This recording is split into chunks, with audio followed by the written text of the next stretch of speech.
This meeting is being recorded. You can neither edit nor delete your tone of voice, your spoken words, or your behavior from this moment forward. Our children and grandchildren are rooting for us all, so let's make them proud. Number 2, as you all know, town meeting is both a process and an event. The process of town meeting is clearly spelled out in part and in whole in the town's bylaws, town meeting handbook, and my personal favorite, town meeting time, a handbook of parliamentary law. Tonight's event is essentially a business meeting. We are here to conduct town business. So if I may appeal to everyone personally and professionally from the start, I respectfully ask everyone to comport themselves as you would at any other business meeting, with dignity, integrity, and respect for all. Thank you. As you know, what town meeting is not: a stump speech, an election campaign, a media circus, or a press junket. There is always an exchange of ideas and viewpoints. Questions are asked, discussion is welcome, and debate is healthy. So my expectation is that all of this evening's discourse will be civil, and I dare say, kind. After the challenges of the last year and a half, I am so happy to see your beautiful faces, and I thank you in advance for your consideration of the town meeting process and town meeting itself. Finally, I would be remiss if I did not recognize and thank Police Chief Craig DeSantis, Sergeants Roy and Sergeant Burdick, and Fire Chief Ryan Brown for all your due diligence and public safety planning. Thank you. And now we are going to do something again new. You all have on a lanyard, I believe, or on your neck or in your pocket, a clicker. So we are going to do a tutorial, and I will turn it over to Chris. Thank you, Madam Moderator. All of our representatives this year should have gotten a clicker. It looks like this. Very simple. When the moderator opens the vote, and she'll say the vote is now open, there's only 3 keys on here that will actually do anything. The green one is to vote yes, the red one to vote no, or the yellow button abstain. So again, green for yes, as it says on that, red no, and the yellow abstain. You can change your vote as many times as you want until the vote closes. As soon as the moderator closes the vote, whatever button you hit last will be cast as your vote. You will see in this little screen at the top, it'll say 1, 2, or 3, so you'll know what your most current vote is. But again, if you hit yes, the 1's going to appear. If you hit no, the 2 will appear, and abstain, the 3 will appear in there. When we close the vote, that's what will be cast. In an ideal world, if we were inside, we would have a screen here with every rep's name, and your name would change color. You'd know your vote was cast. The computer will be recording all the votes, and they will be available afterwards, so you can see how everyone voted as well. And we will have a test in just a second. Question? Yeah, so there's no need for roll call if you want one, because it will be posted with the name and the rep. Correct. Yep. And is there any other questions about the clickers? They're pretty straightforward. Just make sure when we close the vote that whatever's on that screen is your cast vote. So just as a test to make sure we're all good, if you like the weather that we've got for today's meeting, that's going to be our test question. So say yes, no, or abstain, and we'll just make sure that all 48 of them are working here. It is open, so go ahead and do that right now.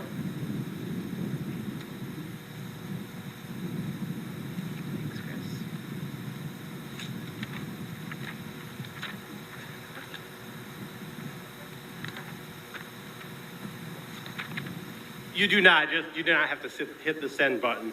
Nope. That's for a different feature. That's not even enabled now. So just the red, green, or yellow.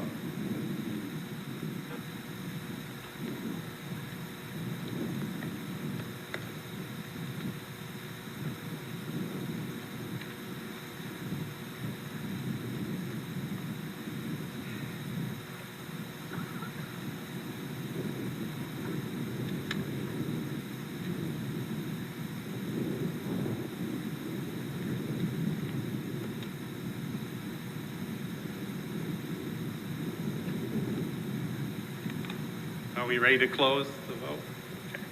Okay. Closing? Yes.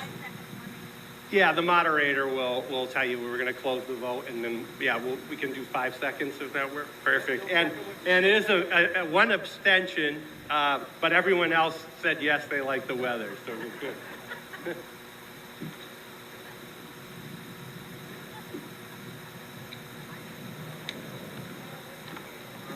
Yeah, we get a question. Yes.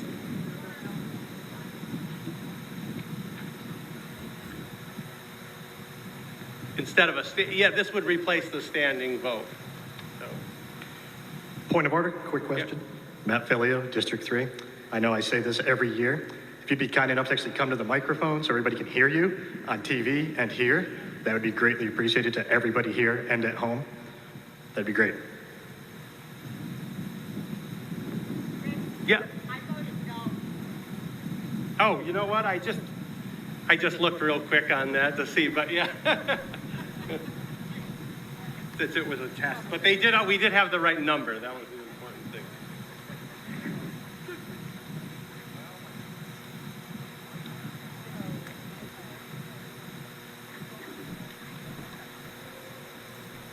So we're gonna.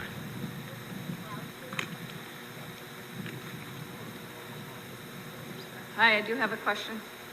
We were Please, talking. yes, and if you My could- name is Cornelia Kalisher, District 4, and we were talking over here. So my question had been about standing vote.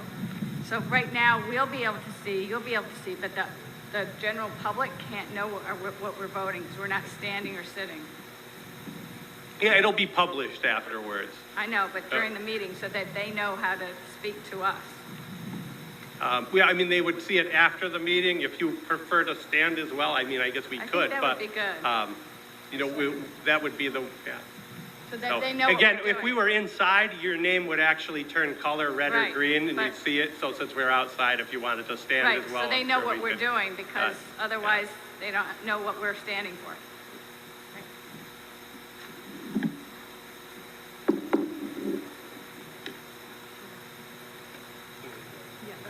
Yeah, okay.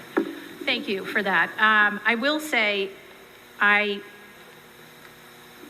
was impressed when I went to the Lanesboro and the Stockbridge annual town meetings recently where they use this technology. It was very efficient, and I know they're not representative town meetings, but I thought it was helpful. So at this time, just again, because I know we have some new folks, and just to put a bow on this and get into our business here, all registered voters of the town of Lee will have a right to speak.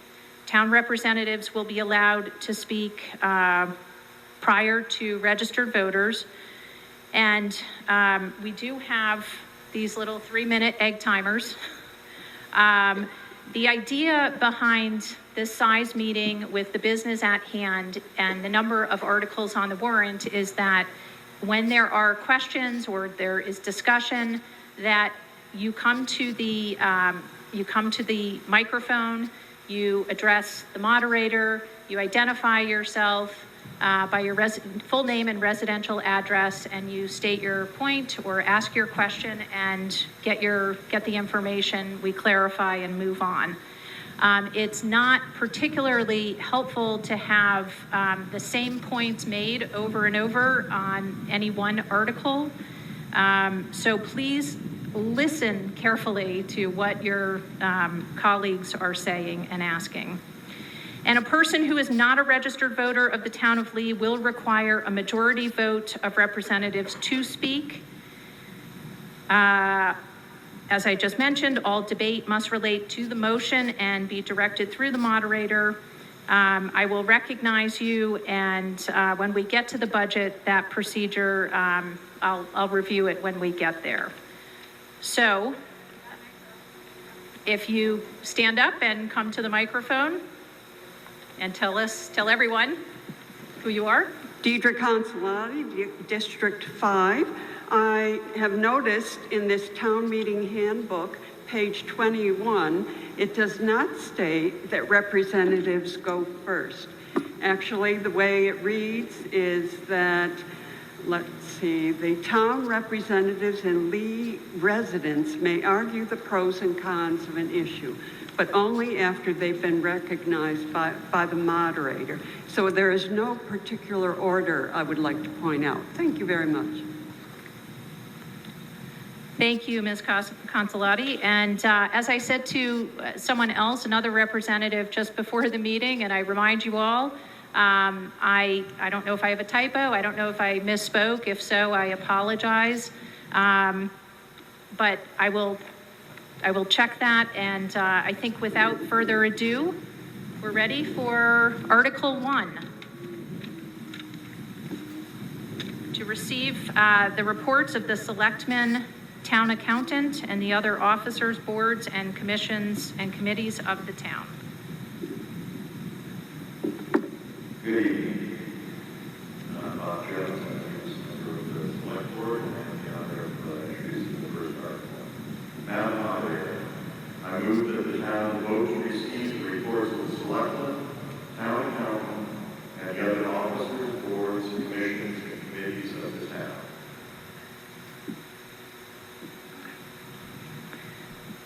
Article 1 has been moved and seconded.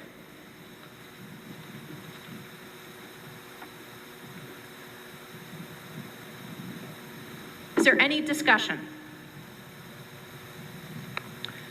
And if not, we can give our clickers a try.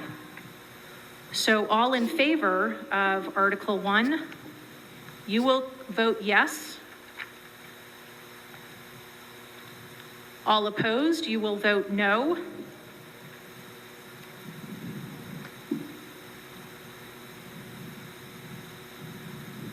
And of course, if you choose to abstain, and the voting is open. Ann Langlis, District 2.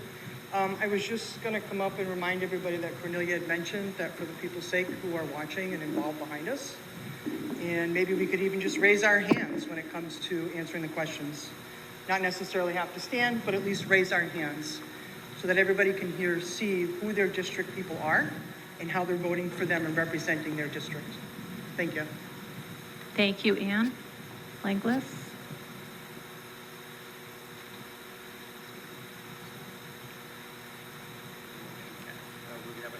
Right, okay, so this is all new, right? So this is the 5-second warning before we close the voting. And the motion carries. And to your point, Representative Langlis and others, logistically, I don't know if you want to make your follow up on what you just suggested now. Okay, so I feel free. Everyone who voted in favor, raise your hand, please. All opposed? Okay, thank you. Article 2. Madam Moderator, I move that the town vote to fix the salaries of all elected officials as required by law for the fiscal year beginning July 1st, 2020. Article 2, salary of elected officials, has been moved and seconded. This is required by state statute and establishes the amounts to be appropriated in Article 5 for the moderator and the select board.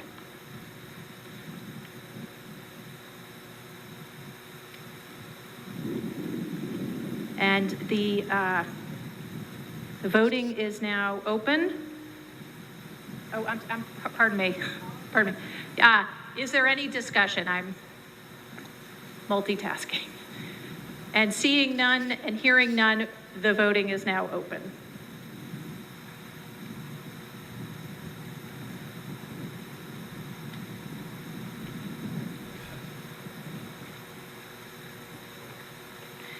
Excuse me, Andrea Wadsworth, District 3. I'm trying to follow this. Do we follow Robert's rules? So I know we're voting differently. Can we at least call first the motion, the second, discussion, all in favor, all opposed, then vote so that we can know how that's going? Okay, we'll go for it. We'll do it in that order. Thank you. So starting with Article 3, because this vote was, okay. So the voting for Article 2 is now closed, and 47. okay. And the town clerk tells me that the motion has passed, 47-1. Yes, and so we will, yes, all who voted in favor, thank you. And then I think we're going to change this up, starting with Article 3. I apologize. Moving right along to Article 3, the transfer of proceeds from the sale of the cemetery lots. Madam Moderator, I move that the town vote to authorize and transfer the sum of $1,200 from the sale of cemetery lots receipts to the Fairmont Perpetual Care Trust account. Thank you.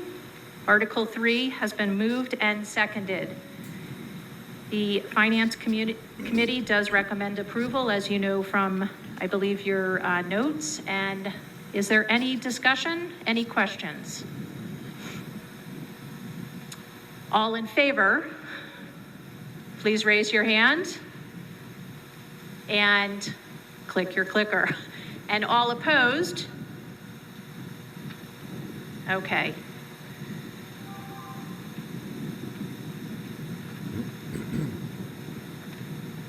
Yes, any abstentions?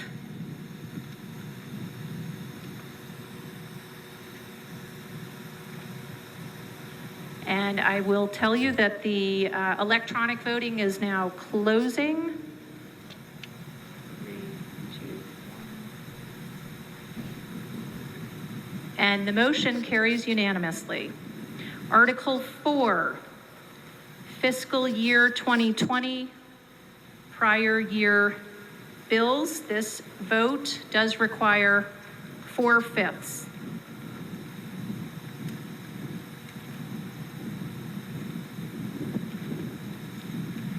Madam Moderator, I move that the town vote to appropriate the following sums for the purpose of paying 5 invoices for services rendered in fiscal year 2020, totaling $6,889.90. Information Technologies, $370.12. Fire EMS, $3,996.80.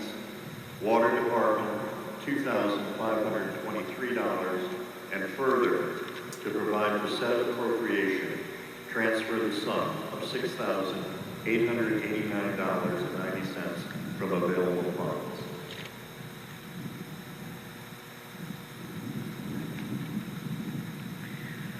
Article 4 has been moved and seconded.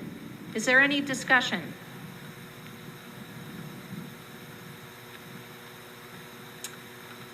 Seeing none and hearing none, all in favor, please raise your hand and click yes. All opposed, raise your hand and click no. Any abstentions?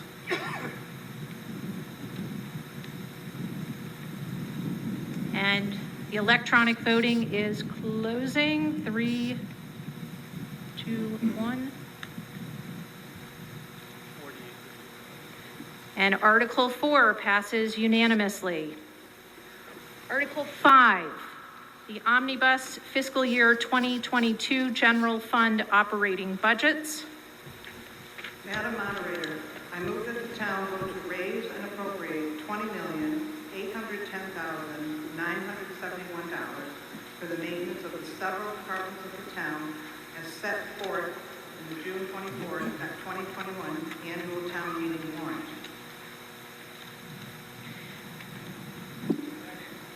I am. Yes, thank you.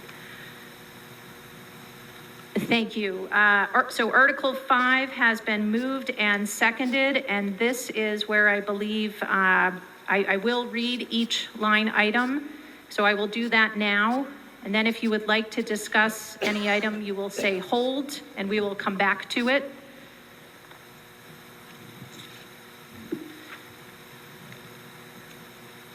So for recommended, these are the recommended figures for fiscal 2022. For the moderator, 150. For the selectmen, 59,475. Do I hear a question? Okay. Yes, we can put a hold on that. I think you asked if that was for each select board member. It is not. Okay, thank you. For town administrator, 108,364. Finance committee, I'm sorry, town administrator, hold. Okay. Finance committee, $500. Reserve fund, $70,000. Okay. Compensation reserve, $75,000. Town accountant, $117,447,000. Assessors, $105,674. The treasurer collector, I beg your pardon? Hold on, treasurer collector. Thank you. For town council, 36,660. Information technologies, 64,440. Land use assistant, 41,071. Okay, noted, thank you. Town clerk, 61,593. Elections, registrations. Okay, 13,200, that will be held. Conservation Commission, 3,615. The Planning Board, 7,581. The Zoning Board, 2,575. The Town Reports, 3,600. Office Equipment Maintenance, 13,260. And Staff Development, 4,000.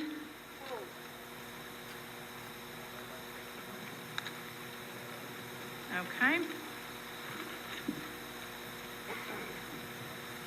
Under Public Safety for the Police Department, 1,268,415. For the Fire Department, EMS, 947,644 will be held. Thank you. The Building Department, 103,199. The Gas Inspector, 5,808. The Sealer of Weights and Measures, 5,817. The Wiring Inspector, 8,307. The Plumbing Inspector, 7,548. Animal Control, 10,211. And Emergency Management, 2,250.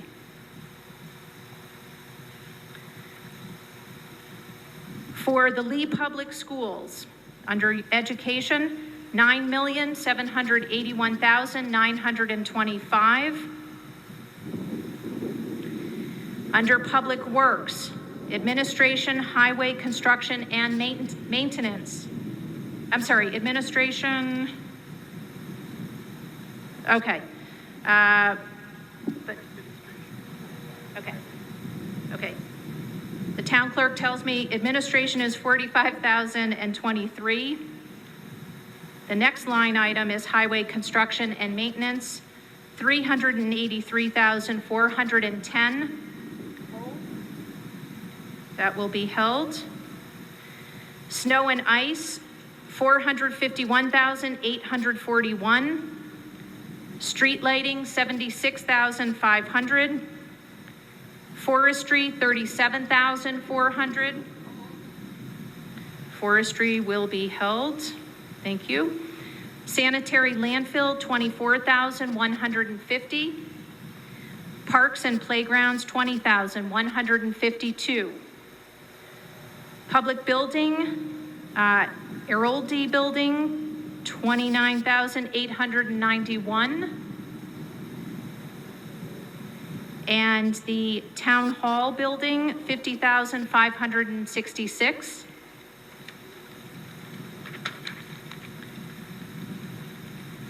The last item in Public Works is the cemetery, $86,620. Okay. Under Health and Human Services, for the Board of Health, $765.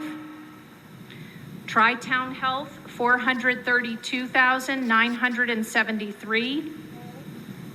Will be held, thank you. The Breen Center for Mental Health, $2,867. The Community Health Program, $1,250. The Cable Advisory Committee, $150. The Council on Aging, $68,252. The Lee Youth Association, $54,873.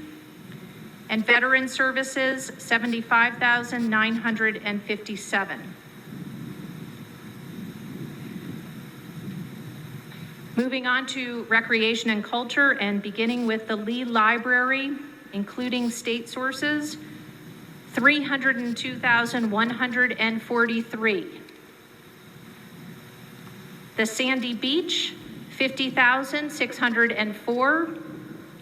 The Cultural Council, $4,800. The Historical Commission, $485. And the War Memorials, $2,900. Under debt service, the retirement of debt, $825,000. Long-term interest, $37,875. And short-term interest, $3,100.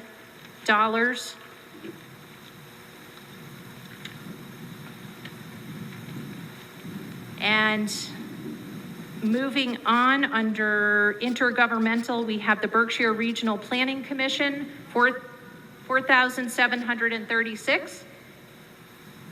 There was a hold over there if you're then I will hold it forward. Which one was it? Hold on Berkshire. The Planning Commission will be held, thank you. And under the miscellaneous category, employee benefits, 400, I apologize, let me start that over. Employee benefits, $4,438,051. God bless you. Liability insurance, $112,066. Oh, yes. Thank you. Okay, thank you. And other insurance, it is windy, but beautiful. $60,990. Other insurance, a hold? Did someone ask that to be held? Okay, thank you.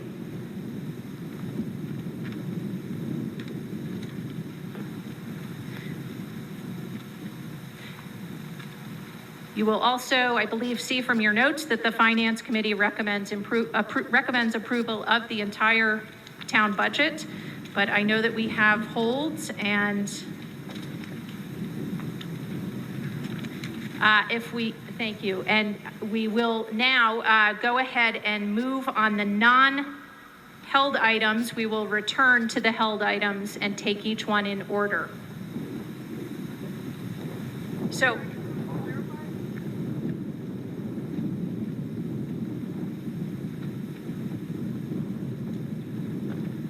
As I wasn't aware, and Langless District 2, I wasn't Thank you. aware that a voter could not hold an item and that it was only district reps. So someone had yelled and asked if the select board, the selectmen's 59,475 to be held. And I don't think they got recognized because they are a voter and not a district rep. So I'd like to hold that item for whoever said that earlier. I want them, it did have a hold. Wasn't sure if it was just someone who was a voter or a district rep. Thank you. Thank you, Representative Langlois. Appreciate it. The wind, believe it or not, it is a little hard to hear up here, so thank you for that. So do we have a motion and second to vote now on the non-held items? Okay. All in favor, thank you. All in favor of the non-held items, please raise your hands and click yes. Thank you so much.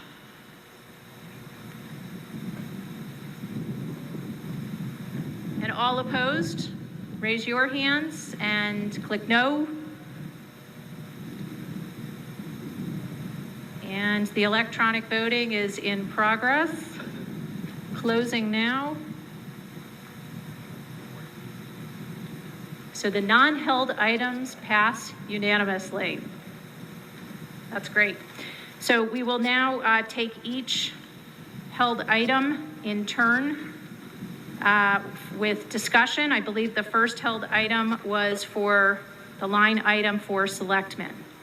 Is there any discussion? Any questions? It does say selectmen, yes.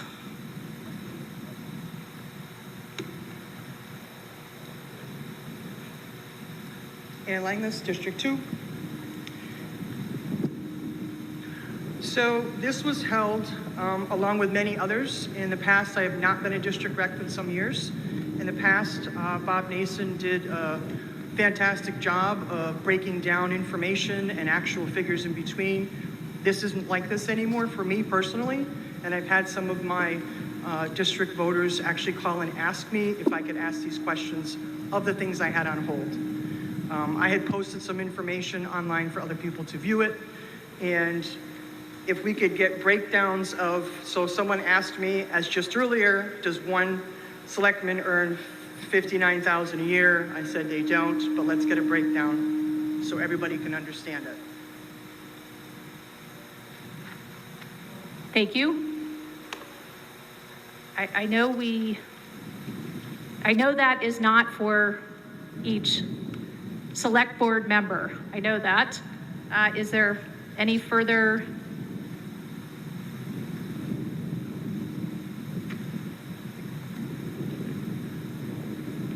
Thank you for your patience. The breakdown for the selectmen's requested budget is as follows. Line 5111, salaries full-time, $48,280.12. Line 5115, elected officials, $6,300. Line 5300, professional services, $720. Line 5340, communications, $450. Line 5344, postage, $600. Line 5345, advertising, $800. Line 5420, office supplies, $575. Line 5710, in-state travel, $200. And line 5730, dues and memberships, $1,550 for a grand total of $59,475.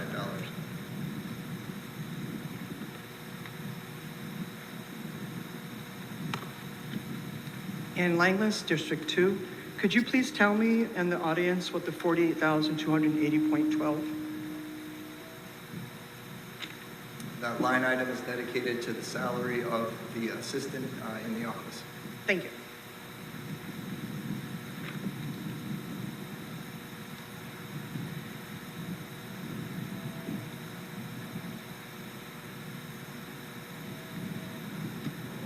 This is a related question. Is this information posted or within the town report listed as you gave it, Mr. Ketchen?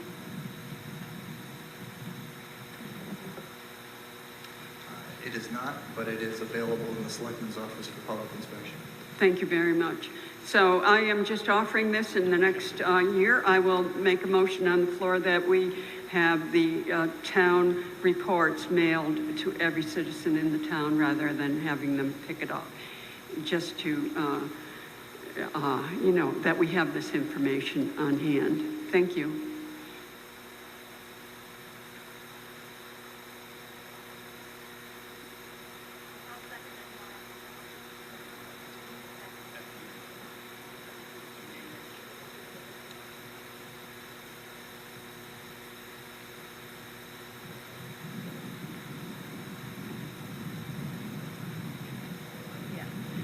Right. Okay. So, as part of my ongoing education in parliamentary procedure, we were on a main motion there for that particular line item. So that, Ms. Consolati, that request, comment is out of order, respectfully. So if we can continue with any further discussion on this particular budget item, we will then proceed to vote on this budget item and go on to the other held figures, other held line items. So without further ado, I hear and see no further discussion on the Selectmen's line item for fiscal 2020. All in favor, please raise your hands and click yes. All opposed, thank you. All opposed, please raise your hand and click no.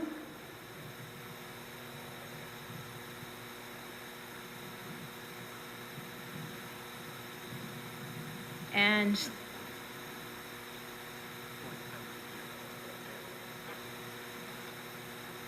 so that line item carries unanimously 47-0.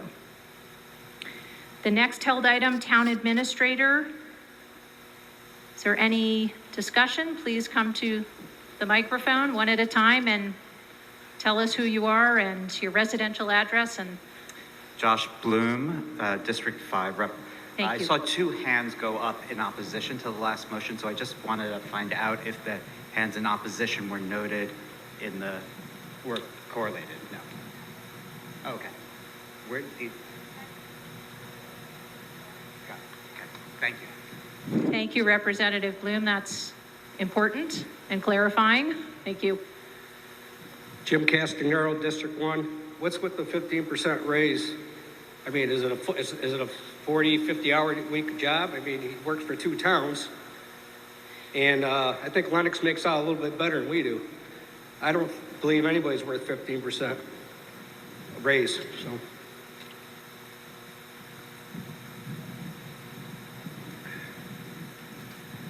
Noted. Is there any other discussion, questions?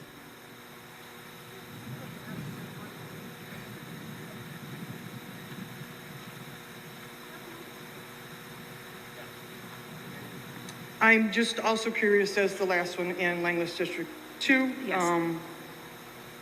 What is the purpose of the 15% raise? Why is it not a 3% raise as opposed to a larger 15% raise? Have your hours increased? Has your workload increased? That's what we're asking, Chris. If you could please explain. Thank you. So when I was appointed the town manager of the town of Lennox, I accepted a contract for a salary of $110,000 a year. It included a $150 mileage reimbursement. Upon my arrival, I recognized that there was a large discrepancy between the salary earned by the town manager and other members of the staff. So my salary remained flat for 3 consecutive years. I asked to have the mileage reimbursement removed, which happened. Upon assuming the role of the Chief Administrative Officer for both the towns of Lee and Lenox, I requested that no salary increase be given at that time, despite the fact that I would be managing in 2 towns. So my salary remained at $110,000 per year without a mileage reimbursement. I did that because I felt that it was important for the individuals who would be evaluating me over the 3-year pilot period to not feel that there was a financial incentive for me to participate in the only shared arrangement in the entire Commonwealth of Massachusetts for town managers. And upon completion of the 3-year pilot program, which ended at the end of last fiscal year, I went 6 years without a raise. So this is an effort to recognize, I believe, without putting words in the mouths of the 8 selectmen for whom I work, I believe that it's an attempt to recognize not only the foregoing of salary increases over the course of the last 7 years, but also an effort to recognize that it is the only shared town manager's position in the state. So, aside from that, I don't really have any other explanation. Janet Warner, District 4. It's been my experience in making calls to the town hall and trying to get answers to questions, especially in the last 18 months, that Chris Ketchen has been nothing but attentive, detailed, and a class act. When he's presenting and in front of the Finance Committee, who also does a wonderful job, when I see that the Finance Committee has made recommendations for approval, I know because I've attended those meetings, they go through each of those line items with a fine-tooth comb. And I'd like to make sure that our representatives and voters and people who are in attendance know from my experience that our town is running extremely well. And my questions, whenever I have a financial question, are answered completely. And Chris, I think that you've done a marvelous job by our town, so thank you. Thank you, Ms. Warner. Madam Moderator, Chris Ketchen, Town Administrator. It was pointed out to me that, by the Chair of the Finance Committee that the line item that drives the salary line in this appropriation request is the lead portion of the salary for both myself and this room. It's a 50% share of both positions. Thank you, Mr. Ketchen. And straight away. Hi, my name is Lori Krupkowski. I live at 60 Prospect Street, so Josh, I'm yours. I work in the real world. I've been working for the better part of 40 some odd years. I've never seen a 15% increase. And regardless of how professional Mr. Ketchum is, that's his job. So if he wants to get rewarded for professionalism, maybe he should be in a different area. But 15% is not acceptable when we see the mental health area getting, what did they get, 2 something?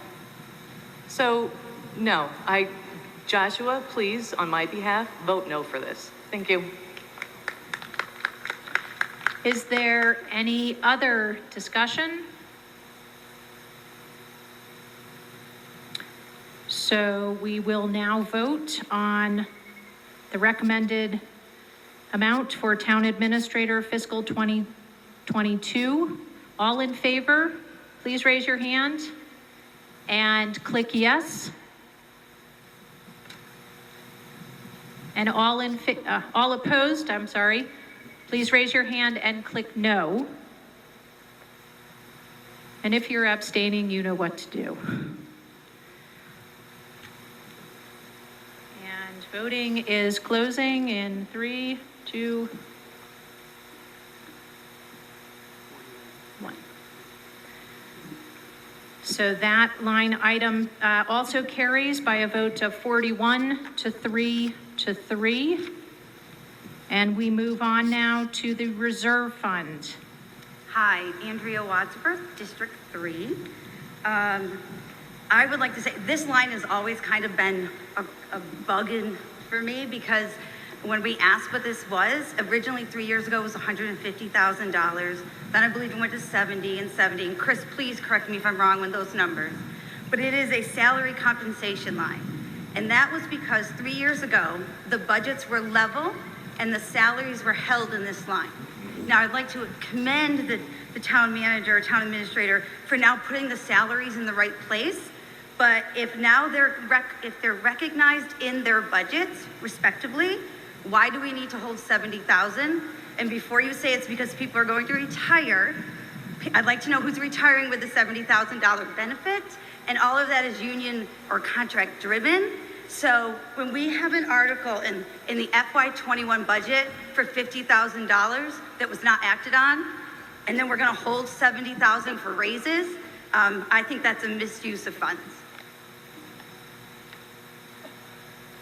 Thank you, Ms. Harrington. Yes, Chair Carlino. And I do think we need you at the, no worries. Andrea, I think you're talking about the wrong article. That's the reserve fund that the Finance Committee has control over every year. I'm sorry, I'm talking about the compensation. You're talking about the next one. Okay. My bad. I think I wrote down, I marked the wrong one. Okay. So it's the same, you have the same concerns. Right. I just, I want, our town to represent and really value our employees, and they should get their raises, but they should be recognized in the right places, in the right lines, and no more holding accounts for, we're gonna give a raise to someone after the town reps vote this in, and then we never get a comparison from year to year. So while everyone's upset with Chris's 15%, there were people 2 years ago who got 22%, and nobody knew it because we didn't see it. Thank you. Sorry, Madam Moderator, is this line already been voted? This, yes, the town clerk tells me that the compensation reserve line item. Was the one you wanted to hold compensation reserve? Okay. So the reserve. Compensation reserve. Yes. So we're all talking about the compensation reserve line item. Is there, and thank you, Ms. Harrington, is there any other discussion?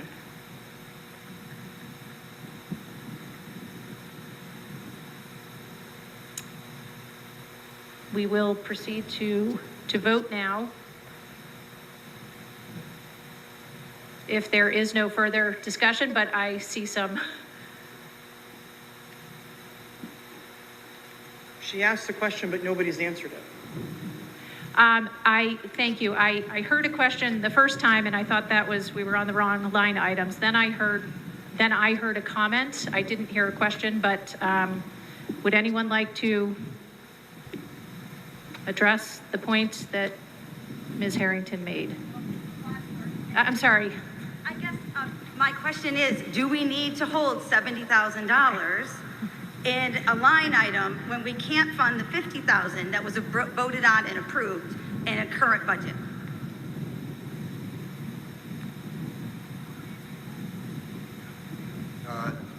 The $50,000 that was voted in the current budget is funded. It has not been spent. This line item, we're requesting funding for unanticipated, in many respects, unanticipated personnel needs. Some of those do include cost of living adjustments. However, there are a number of other areas, such as compensated absences for retirement, which was mentioned.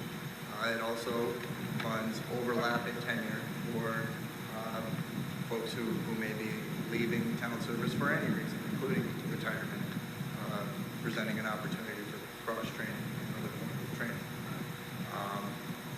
And we're asking for level funding for this year. But to the point, Madam Moderator, the $50,000 that was mentioned is funded. It is simply not spent.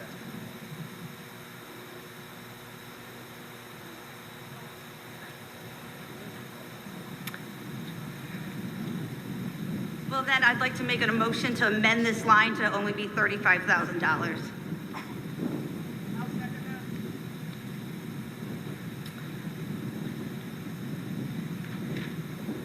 And Matt yes. Filio, District 3. Can you tell me which one we're talking about? Because we held reserve, but we're talking about compensation. We are which you've talking already about, voted. yes, I'm sorry.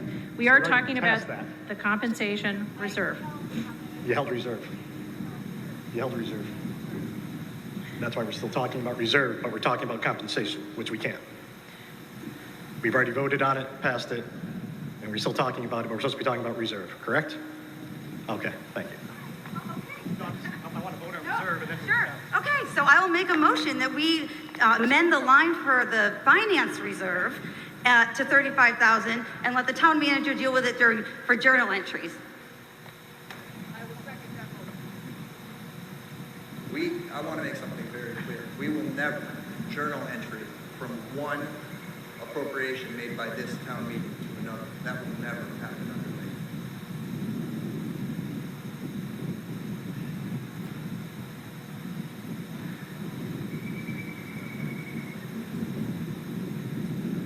Ann Langlis, District 2. I appreciate your opinion, but instead of dictating to us, if you could just explain why. Thank With all due you. respect, Madam Representative, that is not an opinion. That is a statement of fact. I would just like an explanation is all I'm asking for.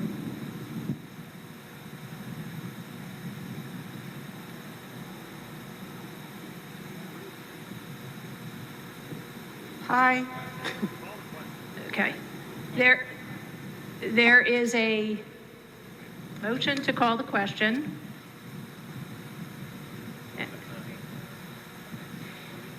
It is, yes, so we were last on Representative Wadsworth's, I apologize, Wadsworth's motion to amend.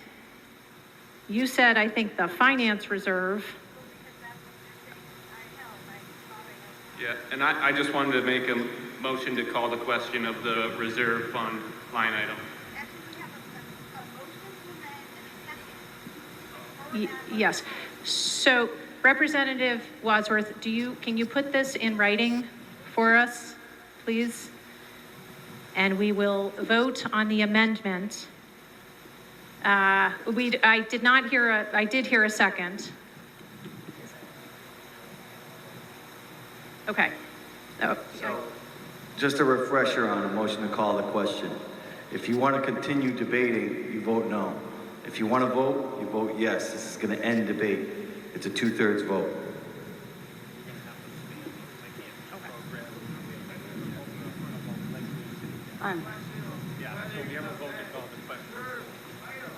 Okay.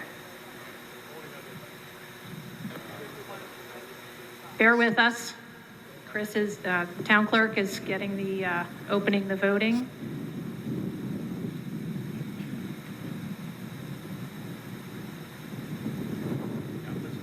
But, okay, so, I just have, Matt Tyler, District 1, just a question. We're voting on the amendment now, right?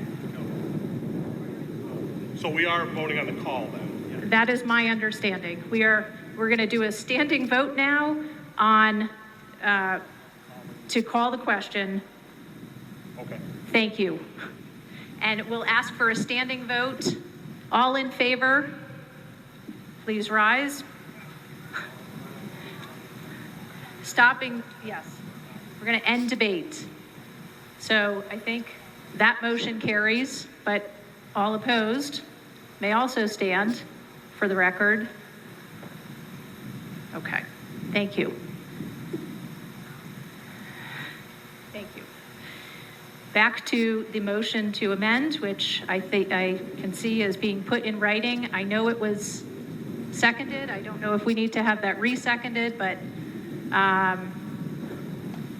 we're now going to vote on the amendment to change the compensation reserve, the finance reserve, the reserve fund from 70,000 to, you said 35,000? Hi, Alex Hettinger, District 3.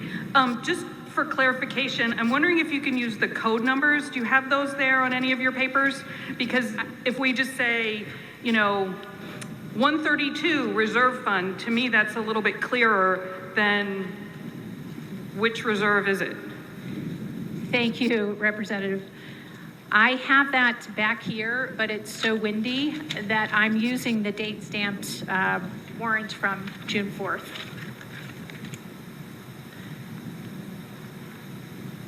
But I agree with you, yes. So before us now is the motion to amend the reserve fund from 70,000 to 35,000. All in favor? We can do another standing vote. We've got it on the clickers, okay? All in favor, you can click yes. And raise your hands, thank you. And all opposed? And I believe the motion to amend fails. We are still voting. The voting, just from the show of hands, appeared to me. 39 no, 7 yes. Okay. The motion fails by a vote of 39 to 7 to 1. The 39, of course, were the noes. The next held item is for the treasurer. I apologize. Yes. Yes, the main motion for the reserve. Thank you. Two reserves in a row, it's yes. So all in favor now of the reserve fund as recommended on your sheet at 70,000, please raise your hand or click yes.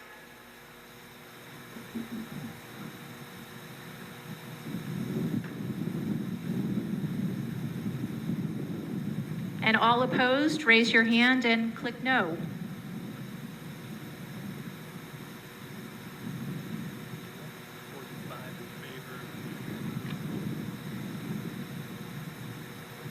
Okay, so that motion carries and is passed. And now we move, I believe, to the line item for the treasurer collector. Is there any discussion?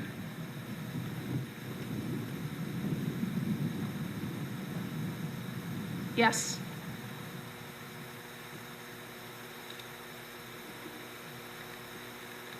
Yes. Ann Langlands, District 2. I did have a few people call me and ask me why the figure was so high. They wanted to know if it was one position, two position, if this also included some type of secretarial, or is this just the one position? Thank you. Thank you. Part of the budget funds the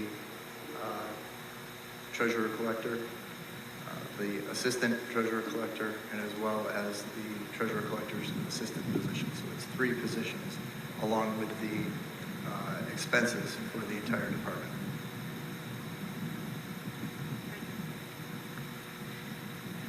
Is there any other discussion? Seeing none, hearing none, we will now vote on the treasurer collector. All in favor, please raise your hand and click yes. And all opposed, raise your hand and click no.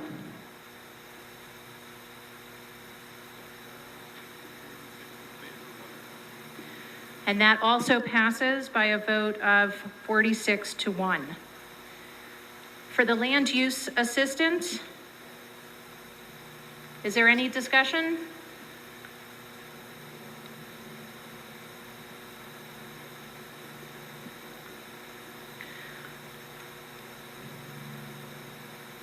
Susie Harding, District 2. Could you just explain the increase, please?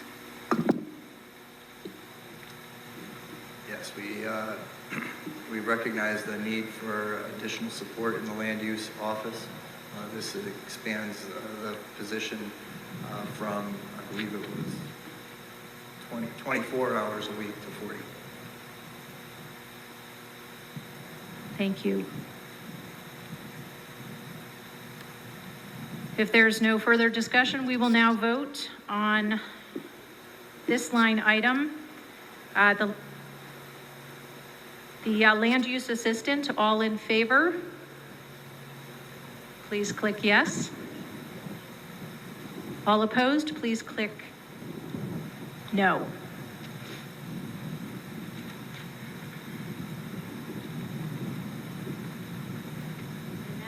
Passes unanimously, 47-0. On to elections and registrations. Is there any discussion? Cornelia Kalisher, District 4. I just had a suggestion. It may be already being done, but the senior jobs might be a good area to offer those positions there and even reduce the salary over the years. Volunteers, other people in town might just offer their services and save us taxpayer money. Just a suggestion. Thanks. Very constructive. Thank you so much. And yes, the town clerk will address this. Most of the elections money is for printing ballots, programming the machines, that sort of thing. But we do pay some election workers. We do have some volunteers as well. We do have some people that have done it on senior work off also. The people that do it, they almost are volunteering. They get less than minimum wage. But the vast majority, just for example, we have to, by law, have the machine for visually and hearing impaired. That's about $800 to $1,000 just for programming that for an election. So that's where a lot of that goes. So thank you.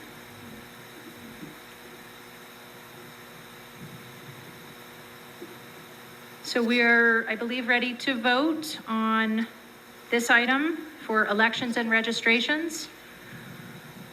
All in favor? Raise those hands high and click yes. And all opposed? And that also passes unanimously. The next held item, according to my notes, office equipment and maintenance. Questions, discussion? Thank you.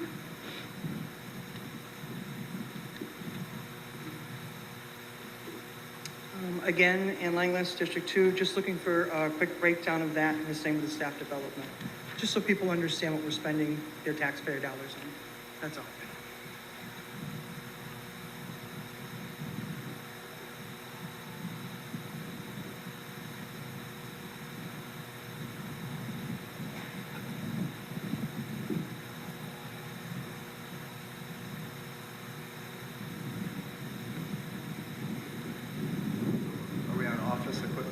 Yes. Yes. These are supplies that are cross-departmental. And I'll confess, I don't know the group. I don't know exactly the granular detail, but we usually try to spend less than this. Generally successful.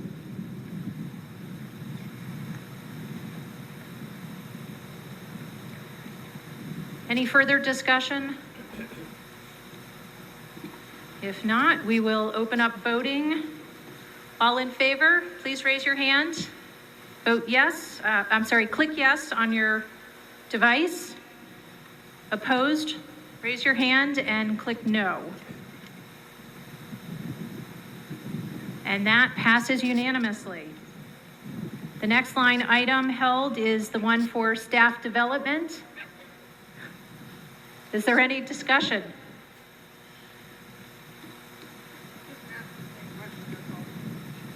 Yes, thank you. The same question. Thank you. To fund training opportunities for staff that might not be funded through their regular operating budget.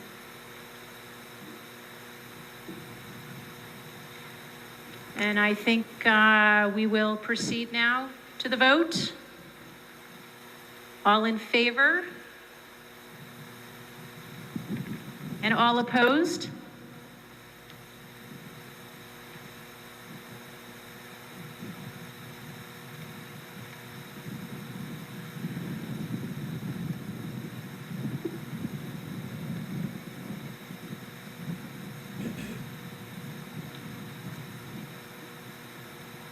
And that appears to have passed unanimously, 46-0, and perhaps someone abstained.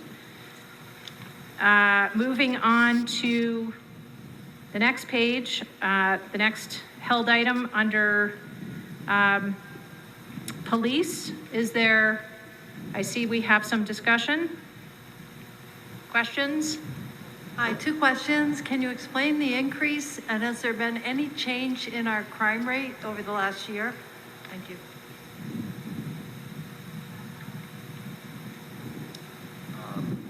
I'll defer to Chief DeSantis on the crime rate statistics, noting that, like everything else with the past 12 months, we were in somewhat of an anomaly that we hope doesn't continue. However, prior to last year, we were funding a cruiser replacement program out of this budget, about $40,000 a year. We cut that out of the budget when the fiscal crisis hit. It was one of the first things that we eliminated, and this is restoring that, or I should say resuming that replacement program. That's the primary driver, in addition to regular contractual increases that are driven by mostly the union contract.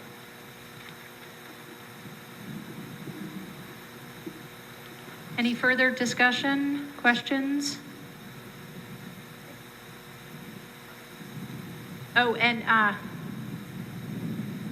yes, and Chief DeSantis perhaps can speak to and project his voice or come to the microphone, either way, and speak to the question about crime statistics.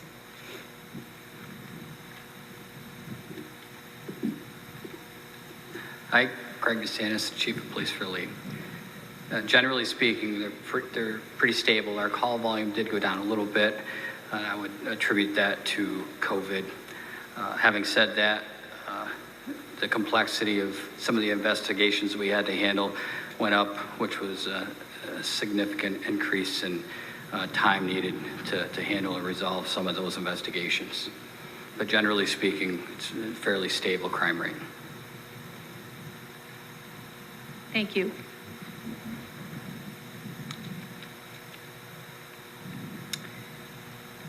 I think we are ready to vote.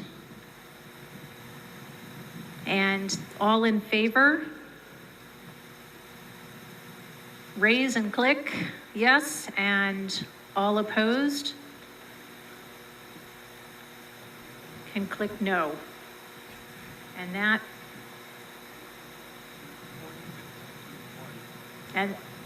that passes 46-1. The next held line item is for fire EMS. We have, yes, questions, comments, discussion. I just have a question, Jim Castro, District 1. I know over the years we had problems collecting our ambulance receipts, and I think it was up to like $600,000. Is that still up there like that, or are we collecting it? Thank you. So from time to time, as the representative intimated, there's some fees and debts that are simply uncollectible. Those uncollectible fees in the past have been substantial, as the representative pointed out. However, we've seen a stark decline under the leadership of Chief Brown, as well as a change in the arrangement with our billing provider. I can't remember the last time the selectmen had to vote to write off uncollectible bills. Do you have a number? What's that? I don't remember when the last time it was, so I apologize. I do not remember the number. Yeah.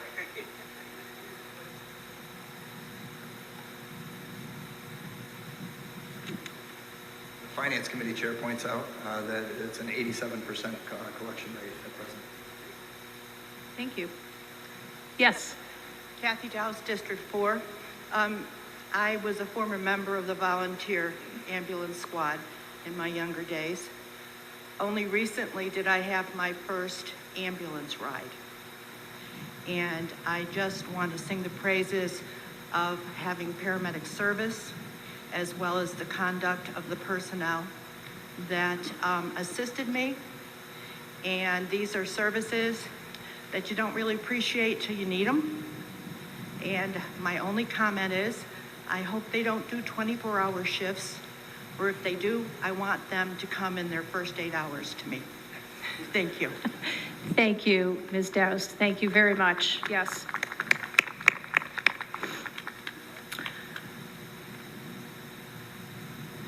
And I think we are ready to vote on this one as well. So all in favor?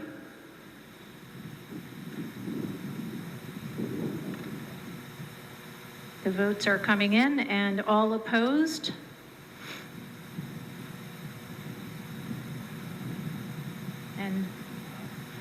And that passes unanimously, 47-0. Thank you.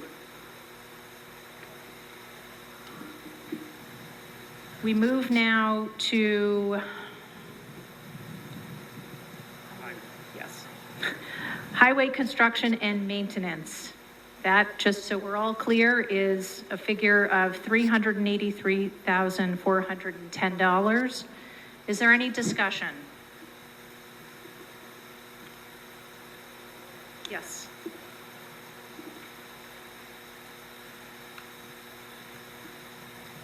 Monica Ryan, District 6. Is this like road repairs, pretty much? Just I beg checking. your pardon? Is this for road repairs of our towns? The portion that we contribute to the annual fixing of certain streets? Or is it for something else? We are checking. Okay. Thank you. How about Main Street, huh? I'm not talking about that, no. Leave that But it aside. does look great. I just want to say it looks great. Oh, yes, and we'll be right with you, and then we'll go to the next person.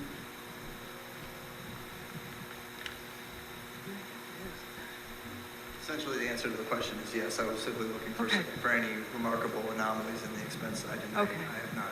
Thank you. Nor do I recall any. Thanks. That just helps me clarify whether I can ask this question. So we get a certain number of streets fixed every year. They come up with a list, and we ask what those streets are going to be. I was called by a person in my district today before the meeting who said that back in 2014, there was a street that was on the list to be fixed, repaired, and it never was. So I wanted to bring it to the attention of the Select Board and the DPW. But it's the Golden Hill Road from Route 7 up until the Golden Hill Road extension. It has extensive, deep, multiple potholes, and it's extremely difficult to travel on that road over really 10 miles an hour without destroying your car.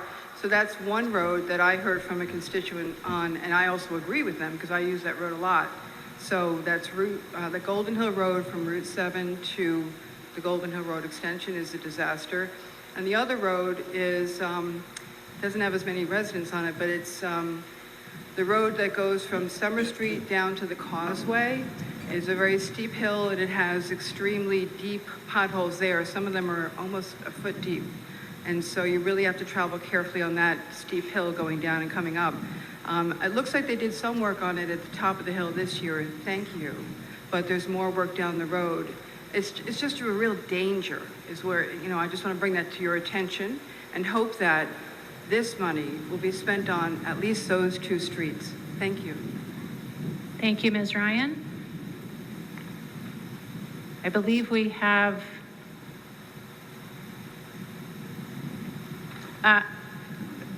Excuse me, Al Zerbato, Lee, DPW Superintendent. Yes, thank you. I'd just like to address that last question. As you know, every year we have multiple streets that need paving to be done. We base the paving of the streets based on a street scan, which was done back in 2018, which evaluated all the streets in the town. Along with that evaluation, we look at the traffic that's on these streets. We look at the number of residents that are on this street, and we only have so much money every year to pave. The section on Golden Hill has been talked about today. We have looked into that. That is currently on a list to be done. But the bottom line is how much appropriation and how much money we have to do other streets. But we do have the list, and once everything is approved, we'll go to the Department of Public Works, and we'll look at the streets that are in question and vote on them. That's how we come to it. Thank you. Thank you very much. Hi, I just had a comment. Can you, I think I'm sorry, can you all tell of us who you are? Pardon? Oh, sorry, Edward Bailey, 15A, who's at Tonic Street. I think a lot of us were happy with the construction that we're seeing, but a lot of us are wondering why we're waiting to do this at peak times when New Yorkers are rushing in, and at 8 a.m. in the morning when everyone's trying to go to work. If you had done this in the fall or the spring, it would make much more sense. You're basically backing up traffic by doing what you're doing now, and it's just completely incomprehensible to all of us that live in that area.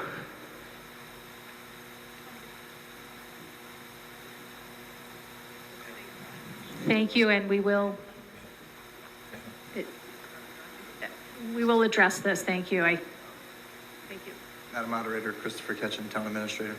As a couple of the Select Board members were mentioning to my right, the Housatonic Street project specifically was a state project. So we have some ability to influence state projects. However, we are not the agency that contracts for that construction. There are other streets in town, Main Street being the most obvious. Paving has to be scheduled, especially in the Northeast during certain times of year. There's a temperature at which paving projects fail frequently if it's not achieved and rising.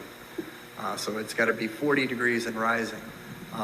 And sometimes when you're trying to schedule projects 3 months out, it becomes more difficult to anticipate the weather with the various contractors and their paving and other construction schedules. So I confess that construction is the bane of my existence, but we've also very aggressively tried to achieve better end results over the last several years.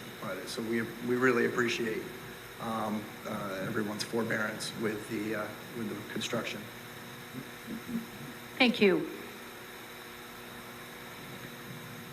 So I think we are ready to vote on highway construction and maintenance. And all in favor, please raise your hand and click yes. All opposed?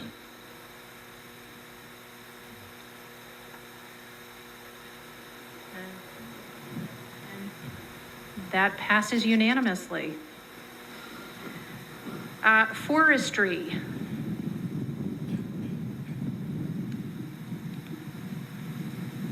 Valerie Blum, District 2. I'm wondering if someone can explain to us why the recommended amount went up $10,000, and the amount for last year was $11,000 more than the previous year. So in the course of 2 years, it's gone up over 200%. Thank you, Ms. Blum. Yes, Madam Moderator, Christopher Ketchen, Town Administrator. We are seeing a lot of things happening. There are a lot more hazard trees that are being identified. And I think our experience with the last year with folks using outdoor facilities a great deal more, we're actually becoming aware of more dangerous and hazard trees. But I think the greatest future anticipated driver here has to do with the ash borer. We're not only seeing, but we're also anticipating a greater need for removal as time goes on.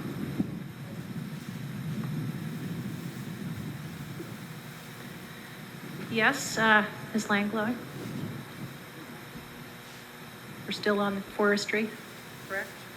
So is this for a salary, or is this that we have to pay companies to come in to cut down the ash trees, just so we can understand it better? It's the latter.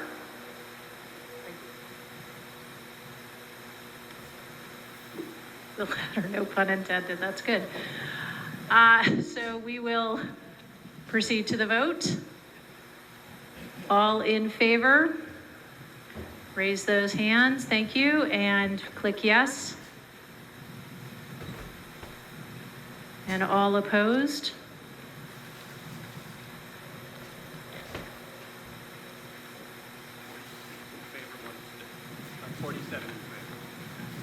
So that passes also, 47 in favor with 1 abstention. Turning now to the next page. I think we had just 1 hold on this page for Tri-Town Health.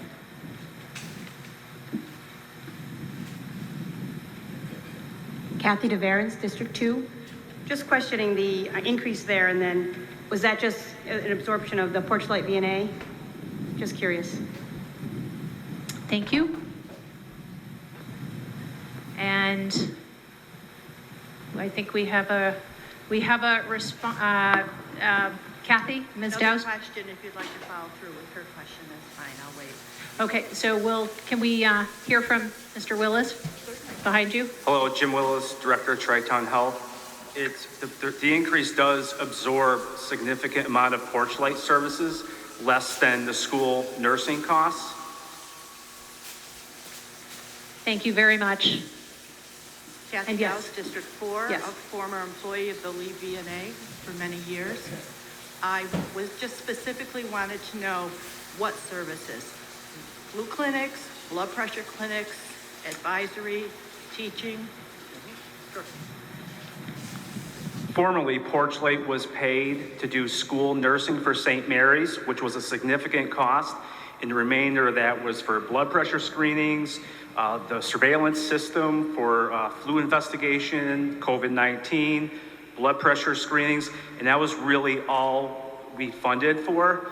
And so the school nursing is not part of this budget, like I suggested. We had reached out to St. Mary's at the time when Porchlight went out of business with 1 week notice in the pandemic, and we offered to them that if they wanted school nursing funding, they should contact the town. Just for clarification, will we be seeing flu clinics or blood pressure clinics or services through you or your staff? We will. Thank you. Thank you very much. Great question. Thank you. And thank you, Mr. Willis. Thank you. Yes. Alex Hettinger, District 3. This total amount, will that be split between the 3 towns, or is that Lee's portion of the Tri-Town overall budget? That is the total appropriation for all 3 towns. The Lee portion is $140,000 for FY22. It's an increase of $10,000 from the previous fiscal year. And with Porchlight eliminating their line item, the town is saving almost $14,000. Great, thank you. Seeing no further discussion, hearing none, we will proceed to the vote. This is for Tri-Town Health. All in favor, raise your hands and click yes. And all opposed, click no.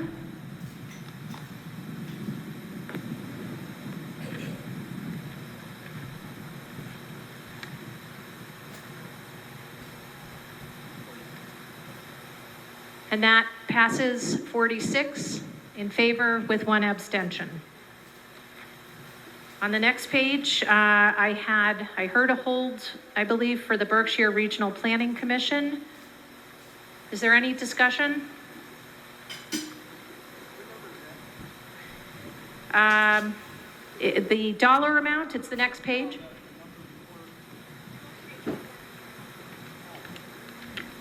We're talking about 4,736, if that helps. Thank you. Yes. Ann Langless, District 2. I did not hold this item. I held it for someone in the audience. Oh, yes, thank you. So whoever Ms. they were, they can Langlis. come up and Thank ask. you, appreciate it. Did someone in the audience have a question or concern? You can make your way to the microphone.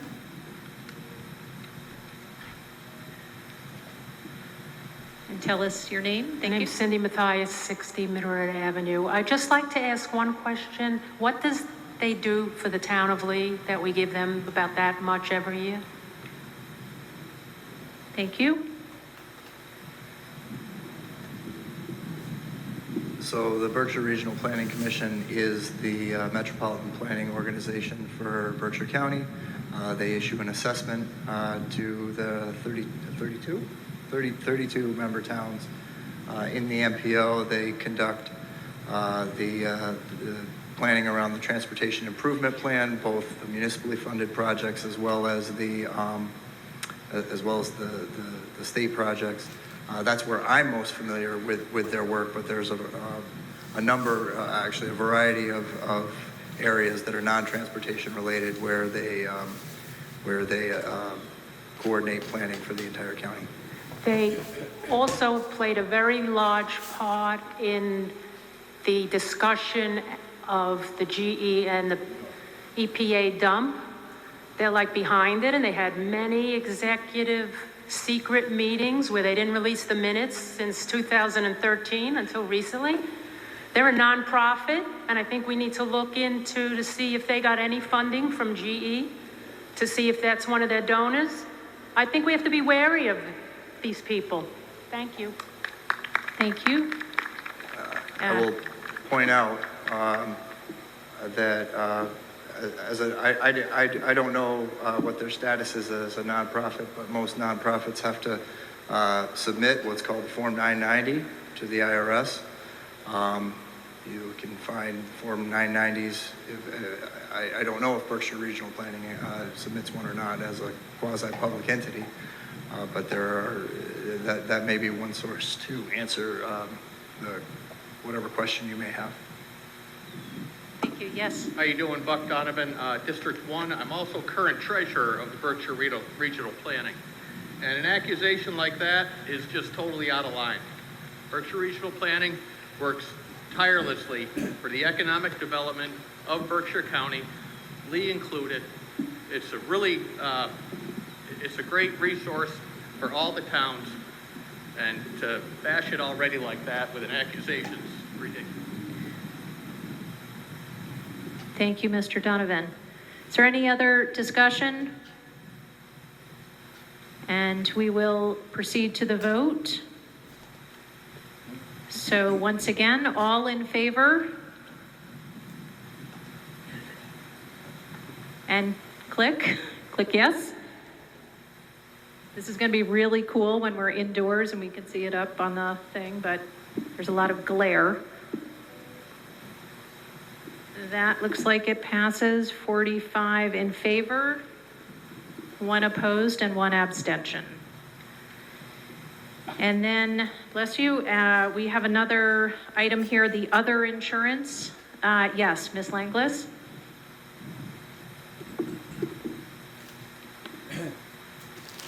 Ann Langless, District 2, again, just for transparency's sake to the voters and what their taxpayers' money is going to. If you could please explain that for schedule. Thank you.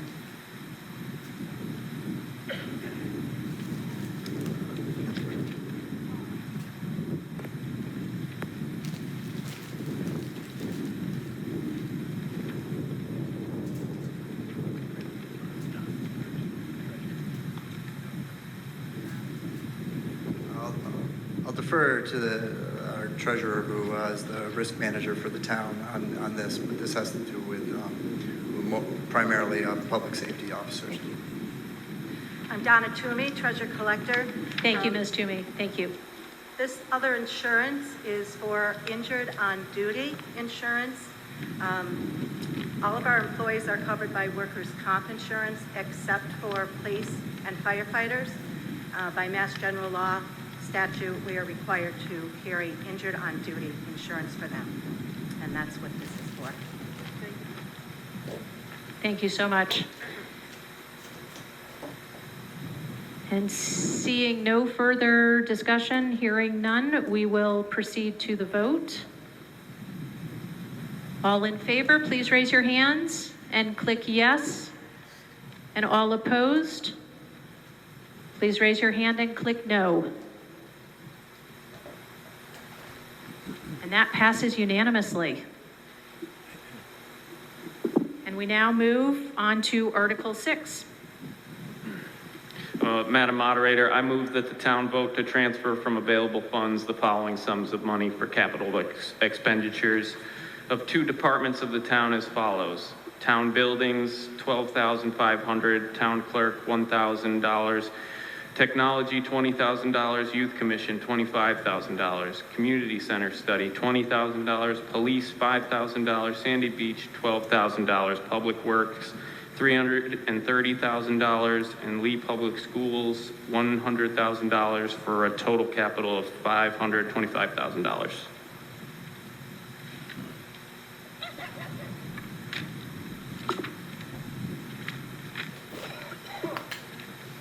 Article 6 has been so moved.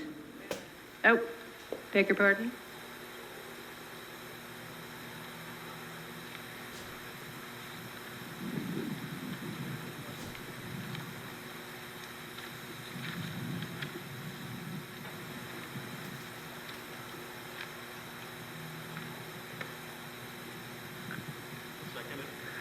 And is seconded. Thank you. Any discussion on Article 6? Yes, Mr. Castanero. I just have a question. Why wasn't all this put in their budgets?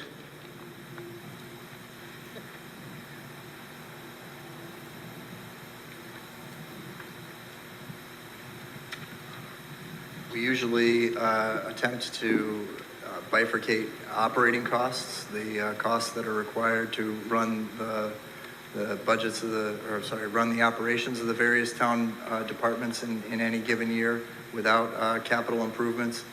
These fund the capital improvements or we'll call them the non-recurring is not a perfect term, but it's a better term than operating. So these will fund specific projects and equipment purchases that you wouldn't see necessarily every year. Yes, Ms. Langlis?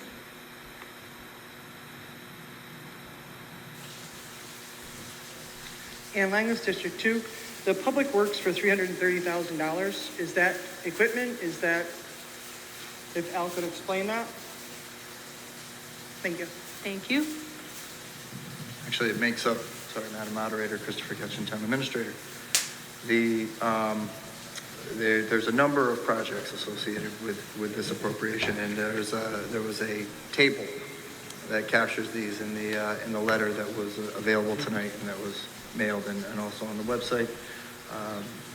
So general fund cash is there's a demolition project, several equipment purchases, and infrastructure contingency, and that's actually almost all equipment. Thank you. Well, I think Chris addressed everything that is in this article, but what we're looking for is upgrading some of the equipment that we have at the DPW. Last year, we did not get any upgrade. Currently, our repair is in the red. That's because of the condition of some of the vehicles that we're using to ensure public safety during winter storms.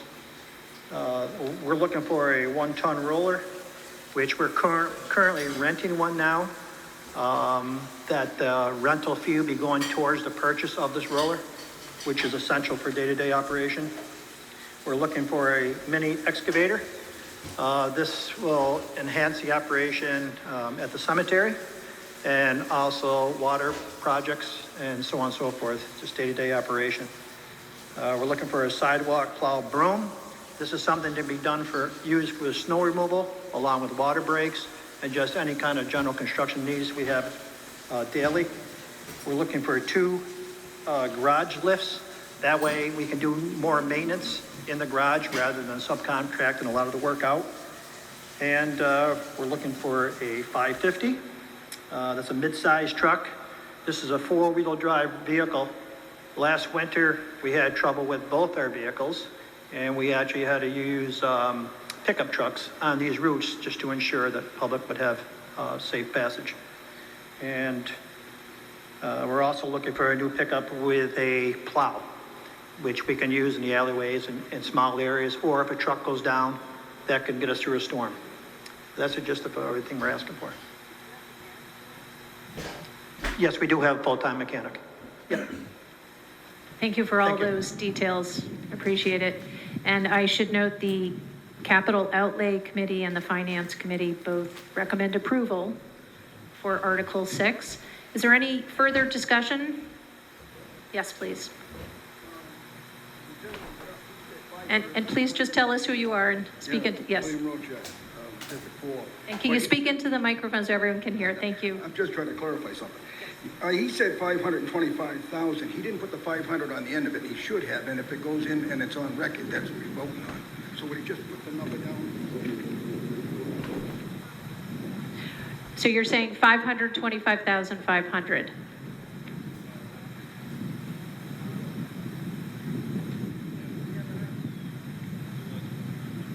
As do I.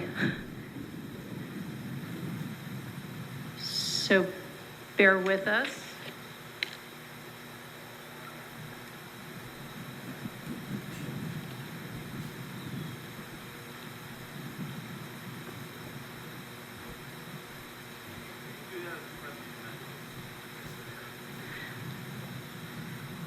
Thank you. So yes. Yeah, sorry, there was a typo, but I'd like to amend the total sum to be $525,500 rather than the previous stated amount. Thank you. Are there any objections? Seeing none, hearing none, we will proceed to vote now on Article 6. All in favor, please raise your hand and click yes.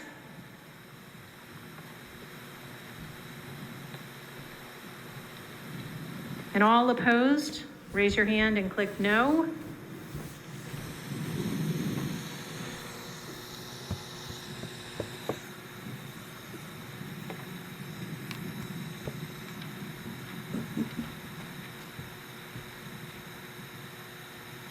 And that has passed, 44 in favor, with no objections and no abstentions. Moving on to Article 7, the Water Enterprise Fund Operating and Capital Budget.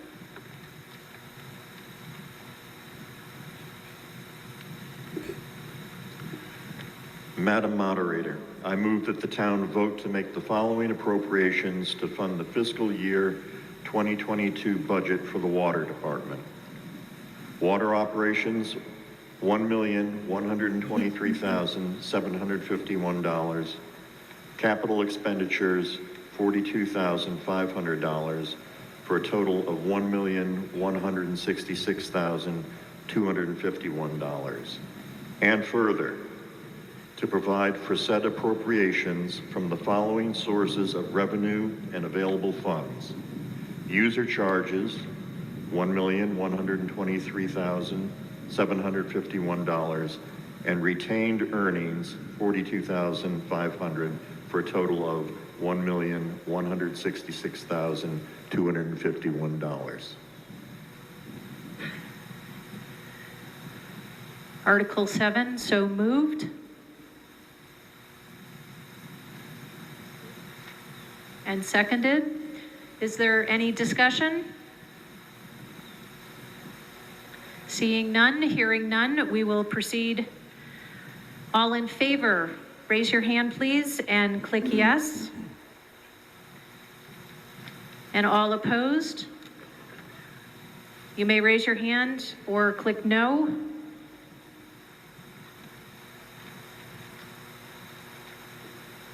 And that passes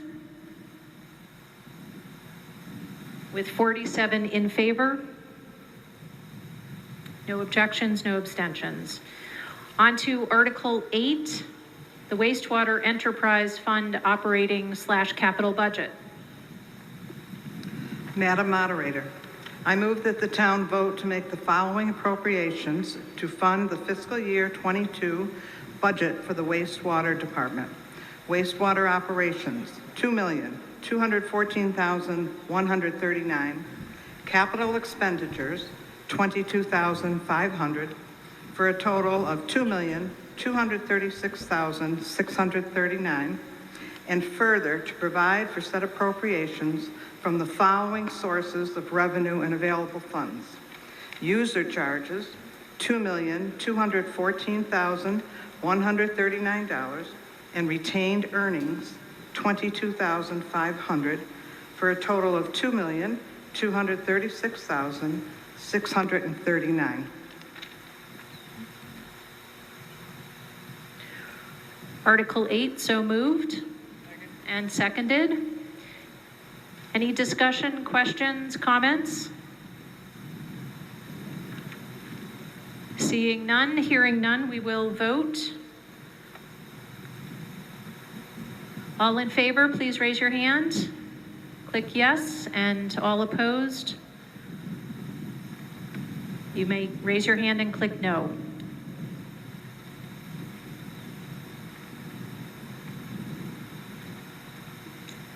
And Article 8 passes. 45 in favor, no objections, no abstentions. On to Article 9. Madam Moderator, I move that the town vote to authorize the Board of Selectmen or other town departments with the knowledge of the Board of Selectmen to apply for and accept grants from the federal government, Commonwealth of Massachusetts, or any other source to execute any documents in connection with said applications and to expend grant funds for purposes received without further appropriation. Thank you. Article 9 is moved and seconded with a recommendation from the Finance Committee to approve. Is there any discussion? Yes, please. Yes, And tell us, please tell your name. I'm Gail Cerisia. Thank you. From Park Street, District 4. And I just want to clarify what, Can you speak into the microphone? You're getting a feedback. okay. So like No, this? speak into the microphone. You're getting a feedback. Okay, I just want to clarify what any other source of funding can be, because I'm concerned about private corporations. So the question is about that phrase, any other source, in the third line of the motion. Yes. Thank you. It looks like for any other source, for any other, for any amount, and that concerns me. Okay, thank you.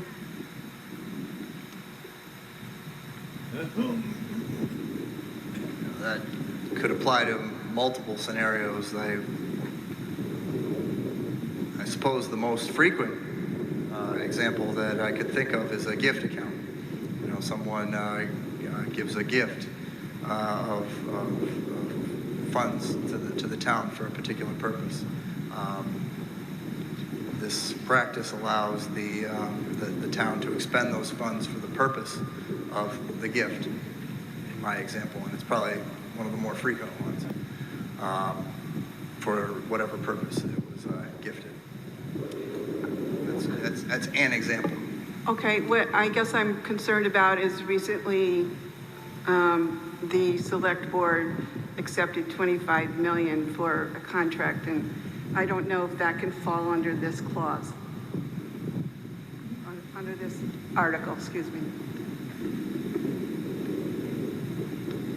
That is not a grant.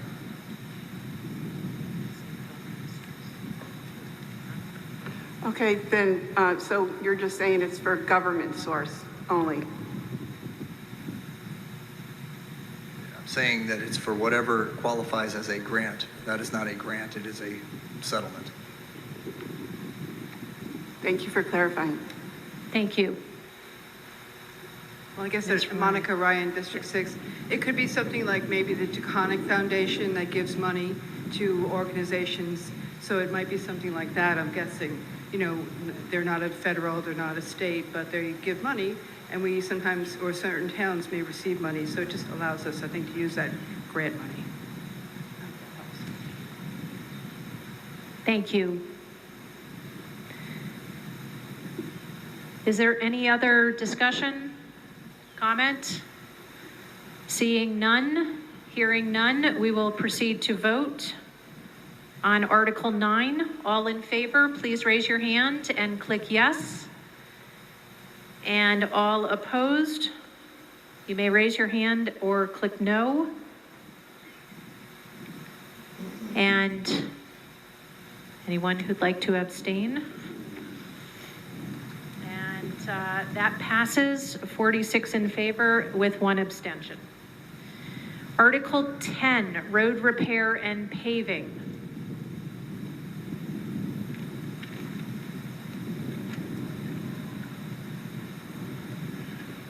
Article 10, Madam Moderator, I move that the town vote to expend $285,149 from fiscal year 2022 Chapter 90 funds as provided by the Commonwealth of Massachusetts to repair and pave the town's roads. Article 10 is so moved and seconded. Is there any discussion on Article 10? Seeing none, we shall proceed now to vote. The Finance Committee recommends approval of Article 10. So all in favor, please raise your hands and click yes, and all opposed, you may raise your hands and click no.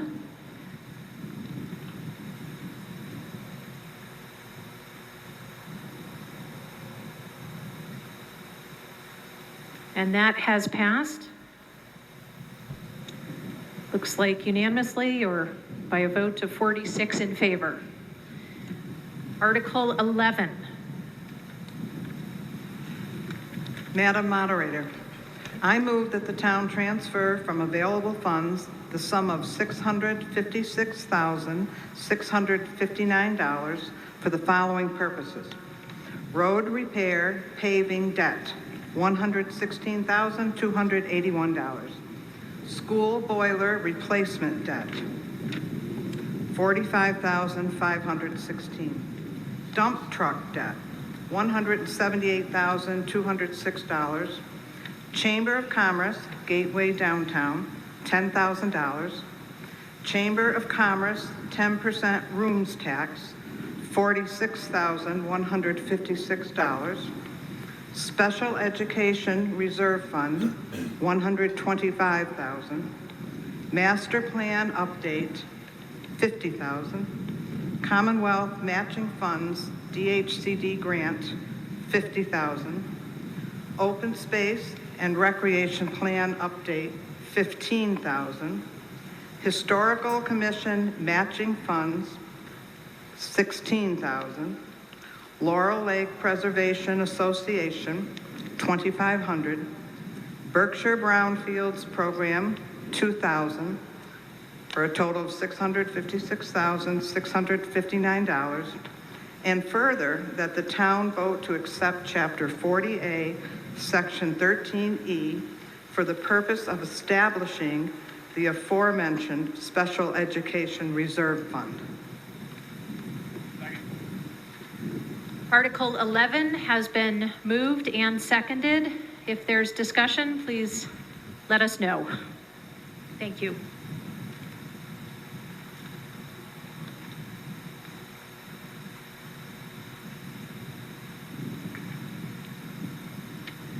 I am referring to Laurel Lake Preservation Association yet one more year. If this is going to be used for a pesticide for Laurel Lake, I would encourage you to vote no on this. If it is a yes to explore the other issues on the lake and its waters, I would encourage a yes vote. Thank you.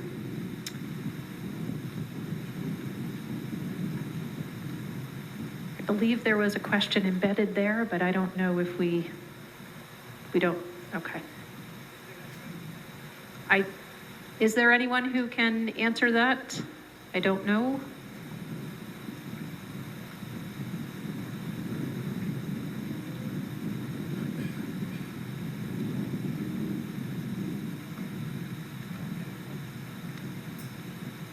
So I'm hearing the Lennox Conservation Committee, or, pardon me. Speaking for anyone's Conservation Yes, Commission. thank you. The, the Conservation Commission is the proper venue, I think, for this. This is the annual assessment from the association to the towns. To the extent that there is a application of a pesticide that would have to, or anything else that has to do with the lake in terms of its environmental quality, that the proper venue to support and or challenge that would be either the DEP or the respective conservation commissions in both towns. Thank you, Mr. Ketchum. Yes. I just had a general question as to why the Special Education Reserve Fund is appropriated to this part of the budget and not as part of the educational budget. Thank you.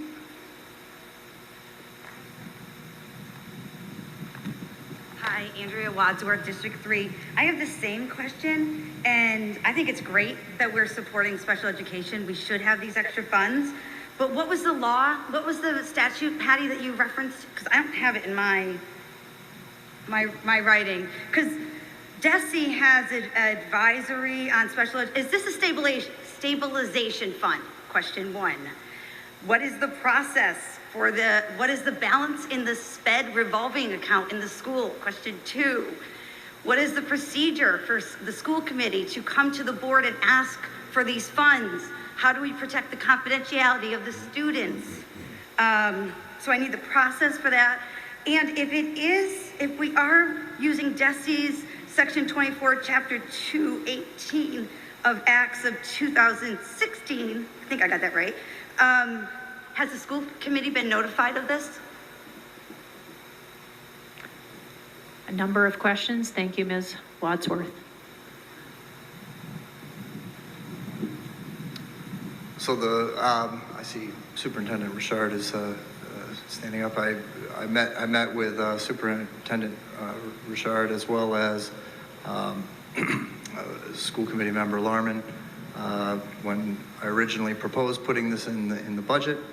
There's a statutory cap of $250,000, so this would be a one-time, or the first half of what I think might be appropriate as being a 2-year appropriation to get us up to the statutory maximum. This allows for the town to absorb unanticipated special education costs that can, in some cases exceed 100, and in a few cases, exceed much more than that, hundreds of thousands of dollars in any given fiscal year, for which a school committee wouldn't necessarily budget in their operating budget. So it establishes a reserve. The legislature sought to establish this reserve to provide an opportunity for the school committee, followed by concurrence with the Board of Selectmen, to transfer to fund these unanticipated costs, so that it wouldn't create an undue burden on the school operating budget in any given fiscal year. So I think it's a appropriate step that we can take to help mitigate the fiscal impact of what is a statutorily required service. You might note that some time ago, the town of Richmond had to call a special town meeting in order to accommodate the fiscal demands of an unanticipated placement for special ed needs. This would forestall the need for that. Yes. Thank you. Jim Castanero, District 1. Can we vote on these separate? Because I don't like 3 or 4 of these things. I mean, can you go like through the budget, hold, and debate them? And I mean, like our master plan update. What's our master plan? Turn Lee into a dump site, right? So, I mean, and open space and recreation update. I mean, I don't get it.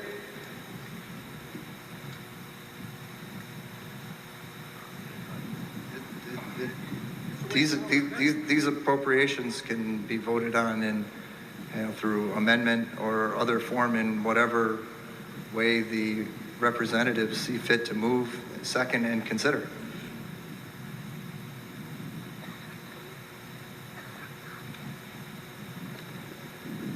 The question is whether or not these previous plans have been implemented. If they haven't, then let's go back to the drawing board and implement them and waste our money. Yes. I didn't know what order. Yes, Cornelia Cowsher. So yes, I think we definitely need a master plan. I support a master plan and support the open space and recreation plan. However, I also feel very strongly that I put a lot of time into the questionnaire last time. And then I get disappointed in terms of how we have at times change in zoning for specific projects and not hold to the master plan. So I think I would really want, I support having a master plan, but then we need to hold to that master plan and not change it per project. Thank you. Thank you. And straight away. Hello, I'm Claire Leahy. I have worked for years, several renditions of the Open Space and Recreation Plan. Now we're talking about $50,000 for a master plan. I'm wondering what the master plan will be addressing other than the Open Space and Recreation Plan that we have done over the years. Have we had a master plan in place? I have not seen any evidence of that. I see that there's a town code, but I'm wondering what is going to be involved with this master plan and who will be receiving the $50,000 to implement this master plan. Thank you, Ms. Leahy.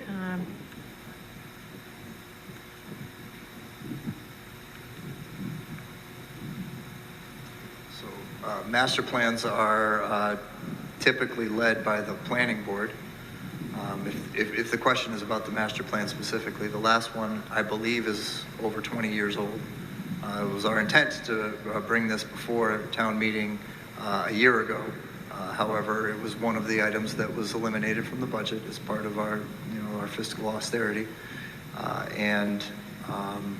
The master plan is intended to be a process by which you arrive at various goals and objectives through public input and participation, where questionnaires and other manner of data collection are undertaken so that the members of the master plan steering committee, again primarily led by the planning board, usually in consultation with a design, a professional facilitator, someone who helps write these plans, and that's primarily that firm or individual's time is primarily what will be funded through this appropriation.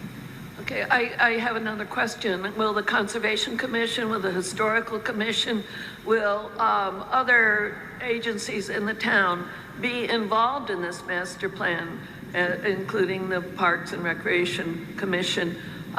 Because there's got to be more than just zoning here. There's got to be more, there's got to be a lot of input on master overlay plans, which I see are being considered. This requires a lot of input and public hearings from the town in order to be sure that we're driving in the direction they want to go. To think that we're appropriating $50,000 for the planning board to come up with a new zoning code and planning code or whatever they do. I am not impressed with that. And my question is, how many agencies in the town and departments would be involved in this? And I want to be assured, and I think we have to have a public hearing before this, and I would recommend that we table this motion or this expense. Thank you. Thank you, Claire. I think any agency can certainly be involved with the process as much as they'd want to do. I think that's the intent of the master plan update, is to have the conversation of where we're going, what we're trying to do. Economic development and open space and recreation is part of that, but that's a separate plan that's being spearheaded. It's a different aspect of it. So yeah, those things are definitely all part of what, and that's my hope, is to have a conversation, to get more involvement, to, you know, allow people to have input. What, you know, where do you see this going? Where do you see the town going? What directions are, so yeah, the answer is, I think, yes, absolutely. Okay, right now I just see this as an amount to be allocated to the planning board to update the zoning codes and so on, and look at their master And I think plan. it can Their go master it can plan. go as far or as it can be. The scope can be as broad I or as. understand that, Yeah. but right And now, we have a Parks and Recreation, open space and recreation plan. What is this going to add to what we have? We need a master plan, but it cannot be just the planning board doing that. As I recall, our current master plan's about 20, around It is 2000. 20 something years old. The town has to do it every now and then. 20 years is plenty long enough. It's only facilitated through the planning board. The planning board, zoning, all that, that's totally separate. This would, Claire, come on, don't say. No, seriously, when you start talking about overlay plans where you're going to be doing cluster development and you're going to be starting to increase the density of land that's used for housing in this town, and you have the option to look at 100 acres, which is a combination of a combination. Ms. Leahy, if it was hard to, I don't know if there was anything more that you wanted to say, sir, but I would have to turn the microphone around. It was hard for me to hear you. But come to the microphone. Go ahead. Thank you. I love debating with you. And The last time I looked at our master plan, it had all the aspects: economic development, transportation, parks and rec. Parks and rec, it had everything: economic, transportation, community development. All of that is in a comprehensive master plan. It's not just zoning and development. That is just different. Yeah, and if I may, Claire, just a clarification, we don't know who would be hired to help us at this point. I think that's all to be decided. I think that's why this is such a good process to go through, is that there's so much that we can all learn and work together on to accomplish the goals for the town. It'll most likely be the Berkshire Regional Planning Commission. And we can certainly talk about that. I don't know that hasn't been decided as of right now. So. That's why I'm suggesting that this should be tabled until we have a little more input on how this master plan will be developed. No credible facilitator will respond to a town's RFP that doesn't have the financial authorization to pay them, period. Okay. Bob Jones, I was involved I was participating in putting together a master plan for Great Barrington many years ago. And ideally, it's not just the planning board are the facilitators, but to make it really work, you have to bring in people from every segment of the community. You bring in Conservation Commission, historic preservation people, You bring in the zoning board, you bring in the business, the community, you bring in the nonprofits, you bring in everybody in the community to develop a master plan. The fatal flaw for most towns is you put this all together, they put it in a nice pamphlet, and they put it on a shelf. And the problem is for planning boards, zoning boards, conservation, they forget what the master plan is really all about. The master plan for all the boards should be sitting on the table every time they have a meeting. That's really the problem. But a master plan is absolutely necessary because it's for us to decide the direction the town is going in and what's going to happen for future generations. We have to give them something to build on. We have to give them some guidance, and we have to do it together as a community. Thank you, Mr. Jones, and thank you, Mr. Donovan, earlier. Ms. Langlis, was there someone behind you who was, you may have to pull that down. Can you hear me? Yes. Okay. Kelly Hall, 50 Birch Street, Lee. I am also the chairperson of the Lee Youth Commission. Thank you. Thanks. Thank you. Thank Okay. you. And I just wanted to address the open space and rec plan that Claire made mention of. The purpose of the open space and recreation plan is for the town to be able to get grants for different projects within the town. And that plan has to be submitted every 7 years to the state. And it is time for us to resubmit it. And every department in the town is part of that plan.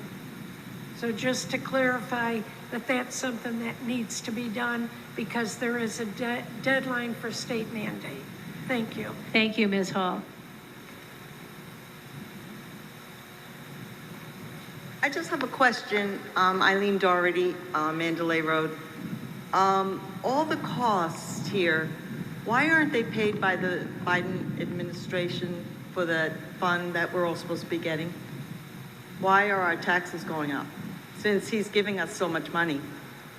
Anybody have an answer? Why? I'm just curious. Oh, nobody wants to get up? No, can you repeat the question? Okay. All of the costs for our taxes going up, the school, the paving, whatever is going to be increased, why isn't it coming from the government, from Biden administration? Because they're going to give us so much money. Is there an item specifically in Article 11? All of them. I just want to know why. In Article 11, He though, yes? seems, okay, any of them. Okay. All right, the road paving, which we need on Mandalay Road, very much so. Because I've been there for 29 years and we have not been repaved. I cannot explain why President So then Biden somebody, has not- no, I just want to has know not why appropriated we're not getting funds it. to pave Mandalay Road. No, I'm not asking you for that. I'm You asking just why did. we have to pay for it. Does anybody? I don't know how to credibly answer that question. Okay, does anybody else have any answer for that? I'm just curious why our taxes are going to go up if our government's going to give us money to do that. Infrastructure. Eileen, I'd just like to say one thing. The tax rate has not been set. Has not been set. It won't be till about September. But our closest... Well, who did the Main Street? Who did Main Street? Excuse me, let me finish. Okay. But our closest projection is there will be no increase or minor this year. So 116,281 won't be increased. Is that what you're saying, Pat? Well, I'm sorry, I did come a little late. I was working, taking care of a sick person. I just want to understand this, the costs, all these costs. If you can just tell me. Ms. Nobody? Doherty, I appreciate the question. I'm sorry, pardon me. Mrs. Doherty, I appreciate the question, and to the extent that we have been able to address it, I hope that that has helped. No, but that's okay. Thank you. Thank you. Ms. Langlis? Ann Langlis, District 2 Rep. So my question about this $50,000 for the master plan update, and both Sean, you got up and spoke, and Bob, you got up and spoke, and Buck Donovan got up and spoke. So I think my concern was some of the people behind me who clapped earlier when Claire made the statement about having input to this. We have seen over the past 2013 was the whole start of the PCB dump issue, and we were told we were going to be involved, but we were cut out of it. And we cannot have that happen again in our town. So because of that, I understand that Claire is asking for us to table this particular situation. I can't express enough how important it is to involve all the Leetown voters, every taxpayer, with what happens for our master plan for our town. Not just decided between 2 or 3 different committees, because we've seen what happens. Our town ends up with a PCB dump.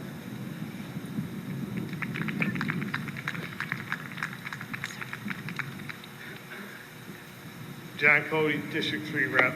I know we're getting caught up on some of the individual items on this, but I mean, there's 3 items in here that are debt. We plan on not paying debt that we owe as a town. It's hard for me to believe that.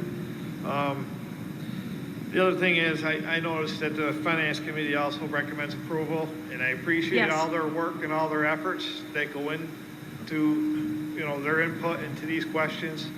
They don't take this stuff lightly, and I'd like to, let it be known that I appreciate their efforts. And I'd also like to make a motion to move this question. Thank you, Mr. Cody. Seconded. So we have okay.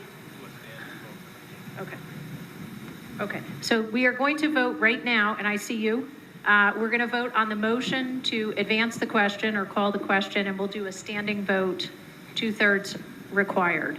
All in favor of advancing, calling the question, please rise. Please stand. And you can use your clickers too if you'd like, but Chris will, no, don't use them. Chris will count. 2, 3, 4, 5, yeah.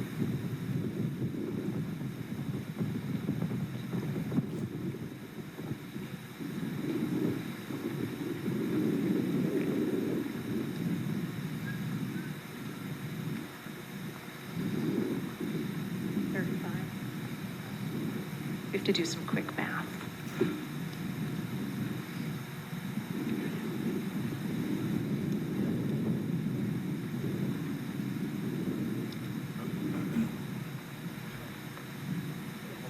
Okay, so that motion to advance the question, thank you. You may be seated now. That passes. So we will proceed now to vote on this question. This is Article 11. And we are now going to vote on Article 11. So if you're in favor, please raise your hand, click yes. And if you are opposed, raise your hand and click no.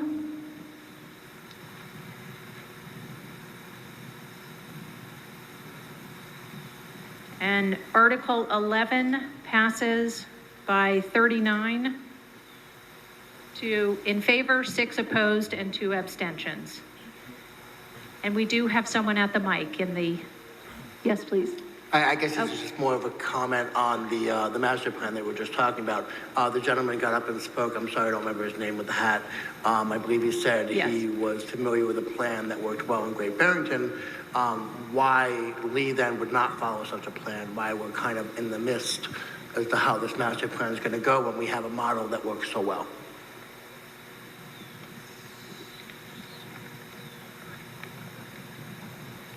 Sorry, actually my point was that the model didn't work so well, even though there was widespread community input into the plan. I can tell you that the two biggest concerns for the people who put together the master plan, and really from virtually every area in the community, was preservation of open space and historic preservation. That was 30 years ago. Well, look what's happened in Great Barrington in 30 years. Forget about historic preservation. Forget about open space. You know, they have development. And so what I'm saying is, if you're going to put together a master plan, it should involve everybody in the community.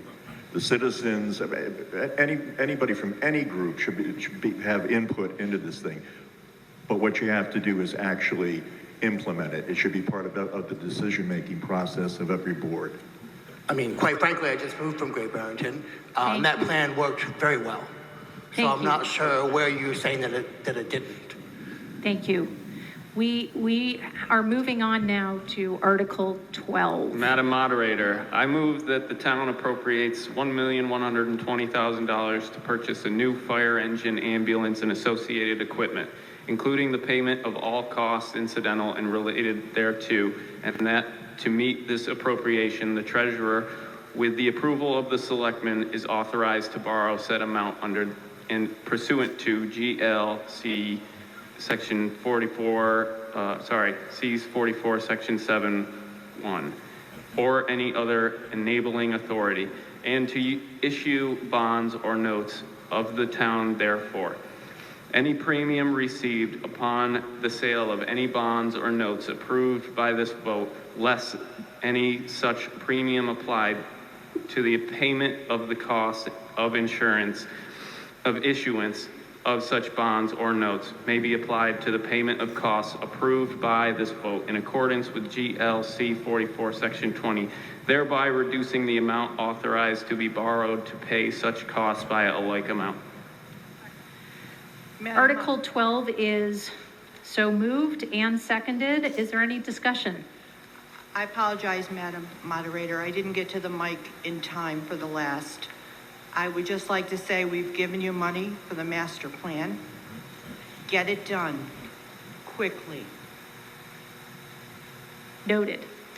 Any discussion on Article 12 now, which the Capital Outlay Committee recommends, and the Finance Committee also recommends approval?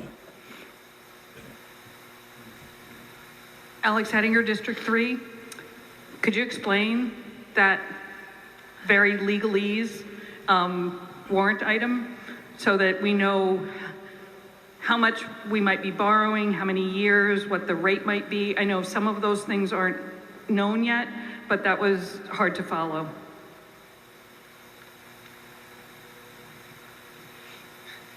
Indeed, it was. The towns are only permitted to borrow funds when authorized to do so for specific purposes. In this case, the statute that Selectman Renier cited is the statute that is required for your approval to borrow funds for the purposes, as well as the next warrant article.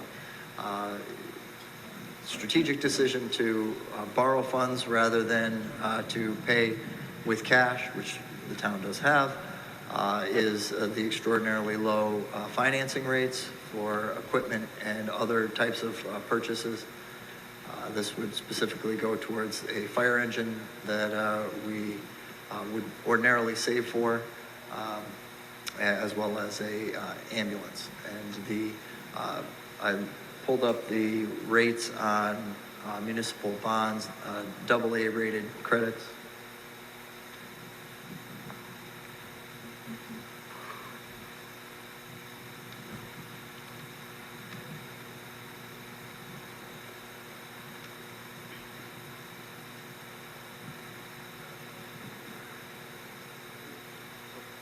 Sold today for somewhere around 1.1% for a 10-year note, and about 1.5% for a 20-year note. So it's not an extraordinarily steep curve. So we'll attempt to fit the debt service into the out years of our financial plan, where we have debt service coming off for the buildings that are around us. Thank you. Is there any other discussion for Article 12, which does require a 2/3 vote? Seeing none, hearing none, all in favor, please raise your hands and click yes. All opposed, raise your hands and/or click no. And it looks like Article 12 passes. 45 in favor and 1 opposed. Next up is Article 13, road improvements, borrowing.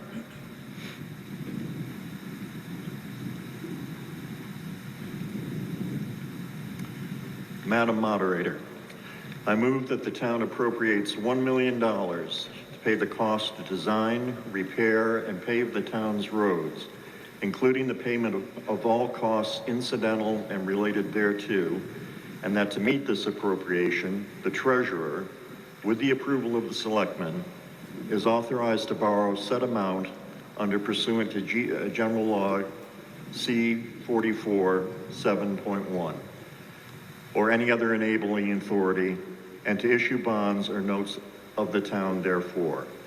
Any premium received upon the sale of any bonds or notes approved by this vote, less any such premium applied to the payment of the cost of issuance of such bonds or notes, may be applied to the payment of costs approved by this vote in accordance with General Law C-4420, thereby reducing the amount authorized to be borrowed to pay such costs by a like amount.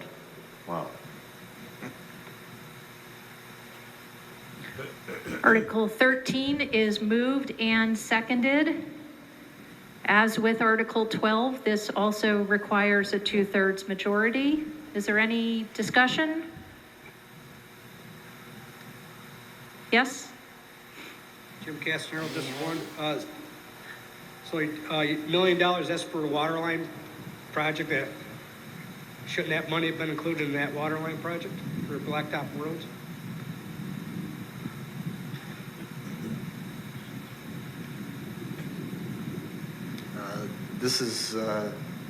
These funds would not be used to pave the roads that went over the water line. It may, there may be, depending on the bid environment, be paving for those portions of the roads that were included in the water line project where the water line doesn't go, but it would not be, where the water line goes will be paved as part of the water line project. Yes. So you're going to pave the roads right. Am I right?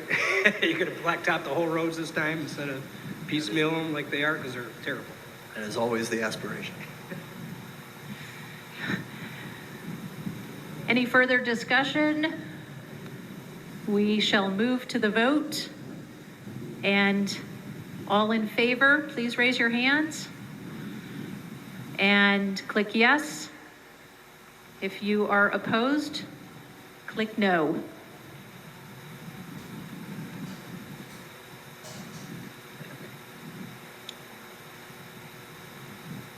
So it appears that Article 13 has in fact passed, 43 in favor and 1 opposed, which brings us now to Article 14.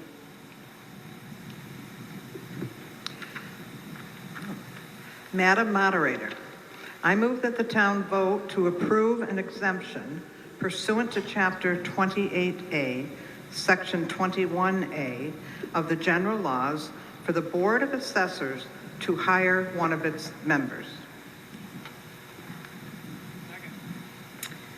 Thank you. Article 14 has been so moved and seconded. And 268A is the correct statutory language. Is there any discussion? Please come to the microphone. Cornelia Kalisher, District 4. I apologize. I appreciate, Chris Ketchum, that you offered time to ask questions in office hours. I really do appreciate it. I wasn't able to call. I just don't understand it. Could you just, in simple words, explain it to me, please? Thank you.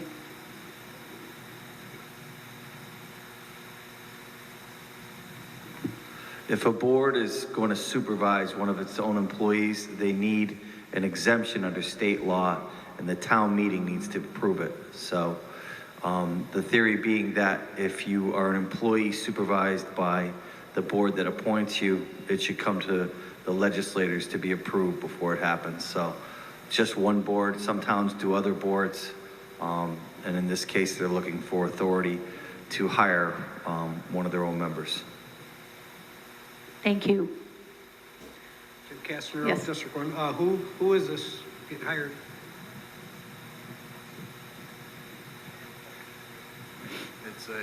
So this statute doesn't apply to anyone in particular, and it is not a requirement. It simply gives the town the option to appoint a staff person to an appointed board position. So while retaining a majority presence of non-staff, I will say that the current staff person is a highly knowledgeable, very effective member of the staff who has a very productive and collegial working relationship with the remaining board members since the passage of Mr. DeLong. So I think she would make an excellent candidate for the appointment to the Board of Assessors. That is not a requirement if you accept this statute. No.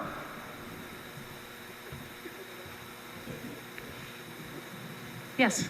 Hi, Ann Langley, Citrus 2. So am I getting this right, that it seems to me, it could be totally wrong, that it's basically looking for approval to overlook a conflict of interest? No.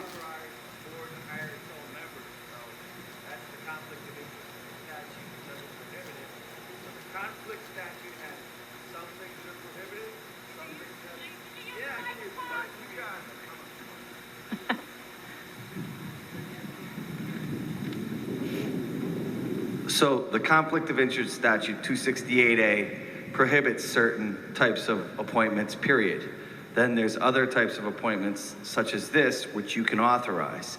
But yes, the potential conflict, which is being supervised by the board that looks over the work. So if they hired a secretary that was not on the board, you don't have a fellow board member overlooking it. So the question is whether this town meeting is going to exempt that so they can appoint one of their own board members. You can say yes, you can say no. So I would suggest that we say no, in my opinion, because if we make an exemption for one board, there's going to be another board looking for another exemption. And our select board typically step in when there's a situation like this. And I don't see a necessity to change what the laws in Massachusetts already are. Thanks. Mrs. Doherty? Yes, can I ask a question? Are there any people that are that take tests to get political jobs, like appointed? Why are you laughing? Because they're mocking me. I did not take a test, but continue. Well, my mother worked for the city of Yonkers for 35 years. That's all she ever did. Because that's the way she was able to raise two young girls. Sure, and your question, I'm sorry? Well, at one point she had to fight, she had to go legally for her job because she got 98 out of 100 to become the registrar of vital statistics in Yonkers. Because somebody else fought it that didn't take the test. I see. She had to wait 2 years to get that job, but she got it. I was just wondering, is there any positions that you have to take a test in Lee to get get the promotion or to become in control? The administrative assessor or any other. Anything. Understood. Thank you. Okay. What's that? Well, the assessors have to be I have to go certified. online? The assessors have to be certified, but I think what you're thinking of is civil service. Yes, And the of course. smaller towns are not in the civil service system. So our town So the- hall is the not answer is civil no. service? That's correct, yes. Oh, thank you.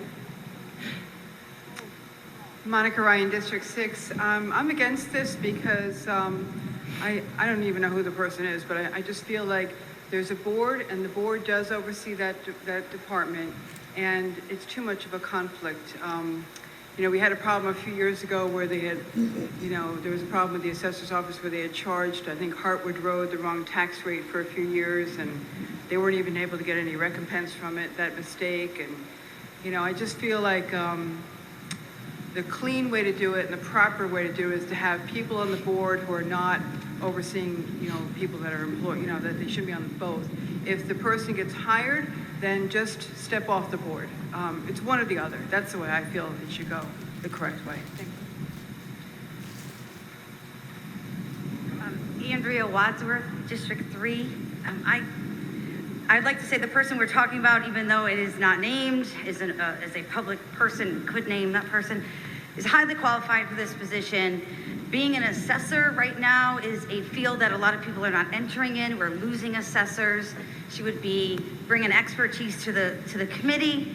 I would argue that if we're going to make this exception, that we are very careful how we rewrite our charter to limit governance of other boards. So if the board so writes that they will accept this is now a precedent that we should mimic.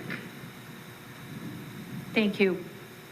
Yes, Ms. Carlino. I'd just like to follow up that I know her name too, but I don't feel right putting her, she did not ask for this. There's a number of towns in Massachusetts that have this same model. It works well. The girl in the office is currently certified all the way to do this job. She's very well qualified. The board also is certified. Any new person that was elected to the board would have to be certified. And the way she explained it to me was, I do the job now. This allows me to sign off where I can't now because I'm not a part of the board.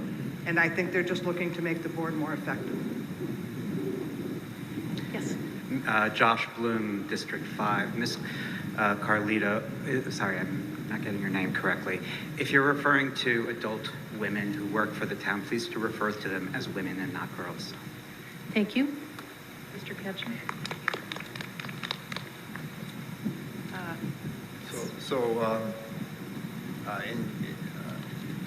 On behalf of my staff, I want to point out that the scope of this article and the motion that is before you is not about an individual.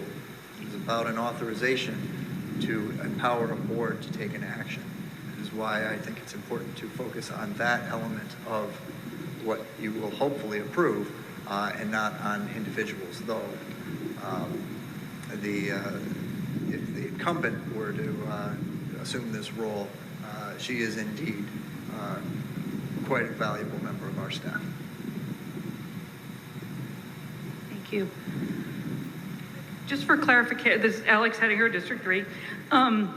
For clarification, when I read the explanation and when I read the article, I'm curious if this enables somebody to be on a board and then get hired, or be hired and then be appointed to the board. Does it work in both directions, or is it only in one direction? Because these seem to be conflicting, like the warrant says the board to hire one of its members, and the explanation says to authorize the appointment of the administrative assessor to membership. So I just want to make sure that I'm clear which way we're talking about. Thank you. So the board provided the language for the article, though I will say that the hiring decision is the town administrator's. Thank you. With substantial input and consultation with the board. Thank you. And if I am reading this crowd correctly, we should proceed to the vote. So all in favor of Article 14, please raise your hands. Click yes. If you are opposed, you may click no and also raise your hand. If you would like to abstain, you can raise your hand too.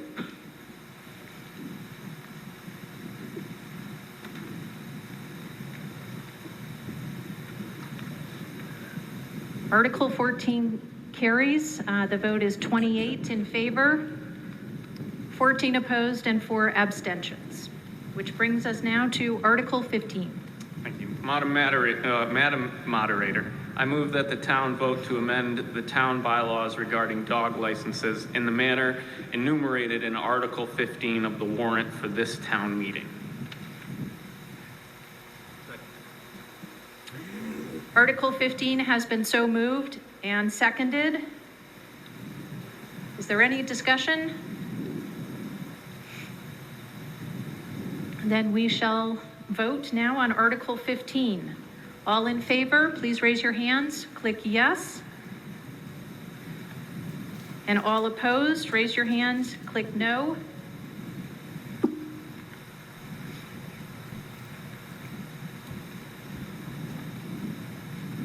And that motion, that article rather, passes 44 in favor, 1 opposed, no abstentions. We now move to Article 16.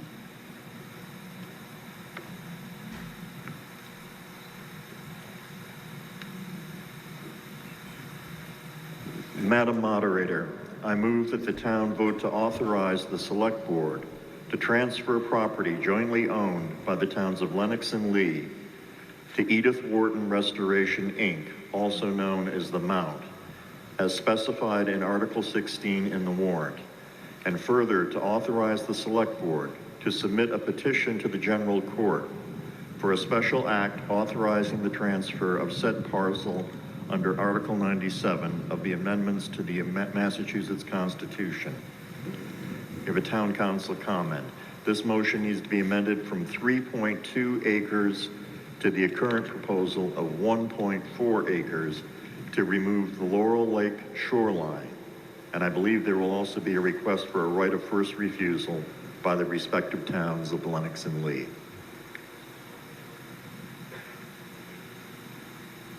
Thank you. I'm sorry, so, yes, okay, thank you. Article 16 so moved and has been seconded. Ms. Consolati? Yes, I would like to make a motion to bring Susan Whistler, the Executive Director of the Mount, to the floor to make a presentation. And that is there a second? I heard a second. Thank you so much. So we can just do a standing vote on this motion to allow Ms. Whistler to speak. Thank you. Thank you all. The floor is yours. Thank you. Thank you, Madam Moderator. I can speak from this microphone, or I'm happy to move up, whatever people would prefer. Your choice. All right, I'm going to lift the mic a little higher. Thanks.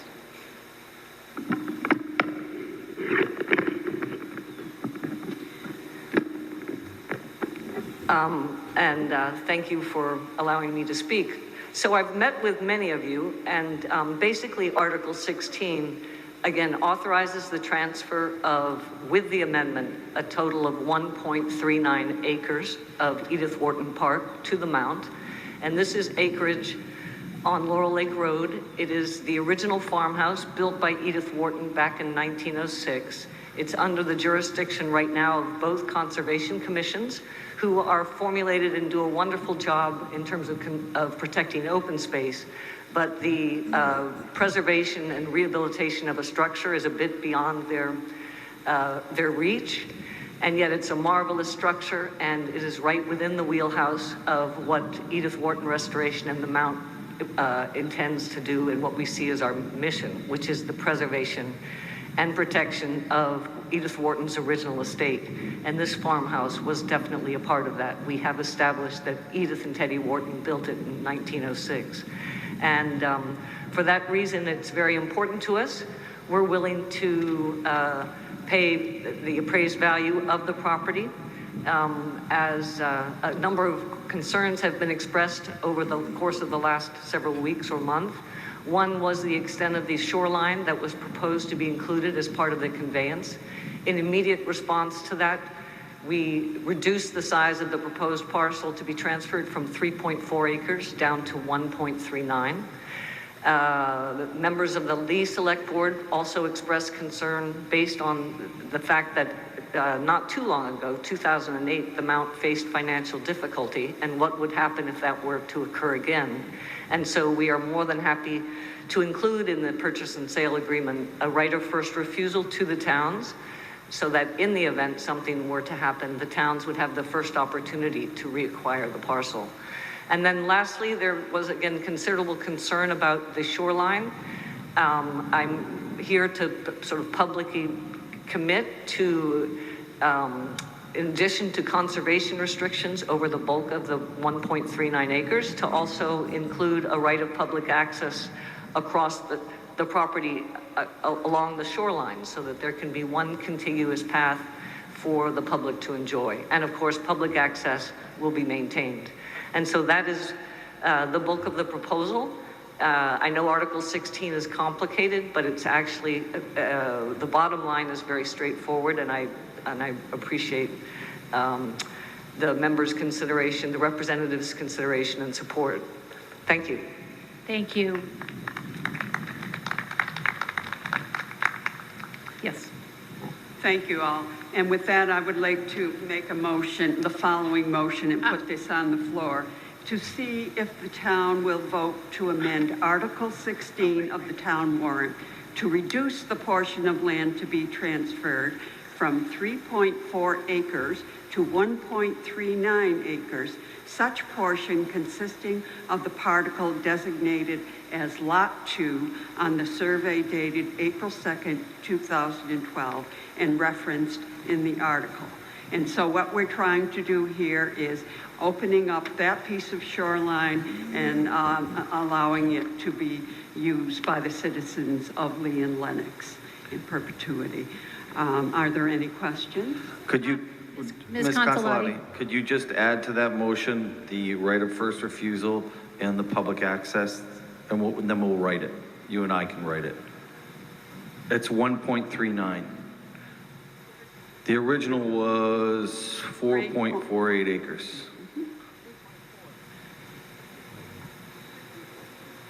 Oh, I'm sorry. You're right. 3.4. Correct. Yep. I'm now, looking down at once the again, you would ask to put into the motion. that the respective towns will have a right of first refusal, and there will be public access, and I'll try to write that motion here. All right, so that towns will have the right of first refusal and the people will have access. So the motion to amend has been so moved, made, and seconded, and is being Would you like to discuss? formalized on the floor. And I will, if you can just give us one moment, thank you. Yes, and right, and all of the discussion at this moment, as the town clerk graciously reminds me, should be on the motion to amend, not on the Article 16 itself. This discussion should only be on the amendment, and then once we vote on the amendment, we'll go back to the main motion.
And while we're waiting, the town clerk has an announcement.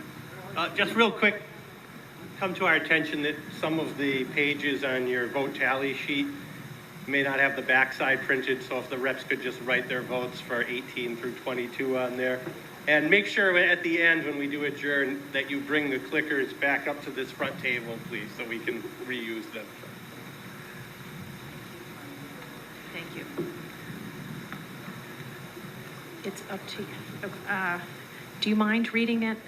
Thank you. So Ms. Consolati will now read the amendment that we will proceed to vote on. All right, here we are once again, and this is the what I had written and spoken to you about before, with the addition of words by Jeremiah.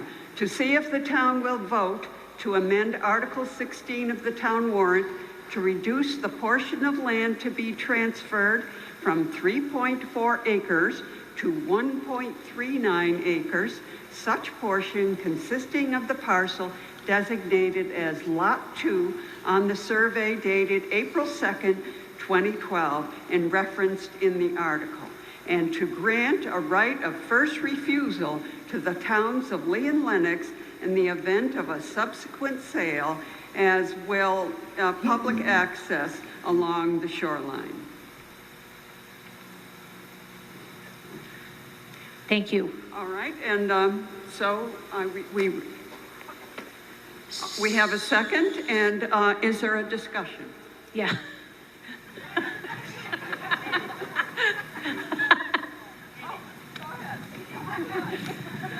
Oh. Yes, thank you. Thank you. It's the witching hour. Is there any discussion on the now motion and the seconded motion to amend? The motion to amend, we have it in writing, and we will proceed to vote. Oh, okay. So all in favor of the motion to amend as just outlined and described in detail, thank you. Please raise your hand, click yes. And all opposed, raise your hand and click no.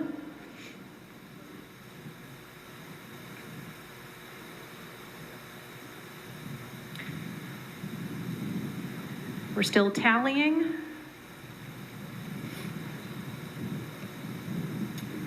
And the motion to amend carries 43 in favor, 1 opposed, and 1 abstention. Thank you. And thank you, Ms. Whistler. We appreciate it. And now we're back to the main motion on Article 16. Is there any discussion now? Yes. Yes, and I'm sorry. I should acknowledge the folks who were right behind you. They've been waiting. Well, I tried to get up before Dee Dee did, so I've been trying to get up to the mic for the past 15 minutes. Okay, but they've been standing in line. Yes, and you, right, All so right. please. I'm John Cody, District Yes. Rep 3, or District 3. All right, thank you for your time. Of course, of course. We have been presented with a unique opportunity to save a building with significant historical value, as well as being an important part of our local community's history. The farmhouse has been vacant for approximately 12 years. I've spoken to town administrators in the past about the liability the building presents to the town of Lee and Lenox as it deteriorates. Towns are generally not in the business of restoration, but I believe the Mount is in a position to be the perfect stewards to save this building. I support this article and feel that it would be unconscionable for us to lose this important part of our local history. I encourage the people of Lee and Lenox to take advantage and enjoy this gem of a town park, Edith Wharton Park, I'm speaking of. Please explore, enjoy, and respect this property. I also appreciate the people of Lee and Lenox that had the foresight to protect this property at the beginning. Thank you very much. Appreciate that. And now we'll jump to the back. Thank you. Thank you. My name is Michael Miller, and I am asking for the representatives here to allow me to speak on this issue for a total of the 3 minutes that's allowed. this will be the first opportunity that I will have to have any comments on this, even though I own the land opposite the park and have done so for 30 years. As Susan said, she spoke with a lot of you. Unfortunately, she never bothered to speak to me about this, and no one else did. No one of any official capacity or any other capacity. The first I heard about it was 10 days ago when I read it in the Berkshire Eagle that a plan had been vetted and approved and discussed and was being presented to the both town meetings of Lee and Lennox. So Mr. Miller, I Yes. am sorry to interrupt you. Thank you. I didn't quite catch it. So I understand now you are not a resident of Lee? I am not a resident. Correct. So if you- Actually, a small piece of my property is in Lee, but I am basically a resident of Lennox. Thank you. So just as a quick point of order, we do have to officially take a vote. I didn't catch it. I apologize. We need a motion to allow Mr. Miller to speak.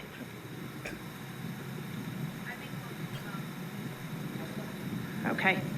All in favor? Okay. Voice vote. All in favor, please say aye. Thank you. Thank you. I apologize. Continue. Thank you very much. As I said, I am here for two reasons. The first is transparency, and that is that I was never given an opportunity to have any input on this project. So thank you for allowing me to speak. I would like to say that in the short time that I was given to have some knowledge about this proposal, I've developed a counter proposal that I would just like to put on the table for you people to think about, for both towns to think about. I believe that this presents a situation that is much better than the one that you are being asked to vote on today. For example, this proposal, I've been told by attorneys, it's going to take several years to be approved. It has to go all the way up through the legislature and the governor's office and so forth. So very briefly, I'd like to read my quick proposal just to give you a sense. I am willing to remove or relocate the deteriorating farmhouse located on the property referred to as the Edith Wharton Park. This will include return of the land to its natural condition. All of this work will be done at no cost to Lee and Lennox and will be completed as soon as possible. In addition, I will make a donation for conservation purposes to Lee and Lennox equal to the appraised value of the parcel. As an alternative to the demolition of the farmhouse and to accomplish the intention of Edith Wharton Restoration to preserve and restore it, I would be willing to share the cost of relocation onto the existing Wharton property. I have actually spoken to a major house moving company, a national and international company, who looked at the property already through Google World or whatever, and have said that this can be done. The advantage to this proposal over Article 16 is as follows. One, this will expand the existing parcel of conservation land, which will, under my proposal, which will remain owned by Lee and Lennox rather than to a private party, the Mount, who for the next whatever number of years will have to be dealt with for further usage of that conservation land. Also, my proposal will not require any state, federal, or regulatory approval and can be consummated immediately, eliminating years of potential delays. If the choice is made to remove or relocate, as I'm proposing, this will eliminate the expense of Lennox and Lee of maintaining this farmhouse.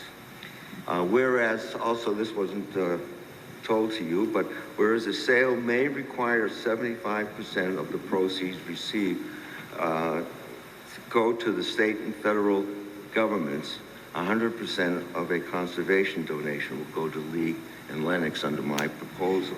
Mr. Miller, respectfully, I'll wrap it up. Thank you. the egg timer doesn't lie. Okay, so my plan eliminates construction disruption, traffic congestion, safety, and parking issues, and I just want to have this put on the table for consideration. Thank you very much for allowing me to speak. Thank you.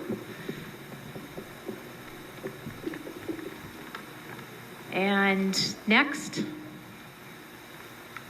And if you can, please, again, identify yourself, full name and residential address. Thank you.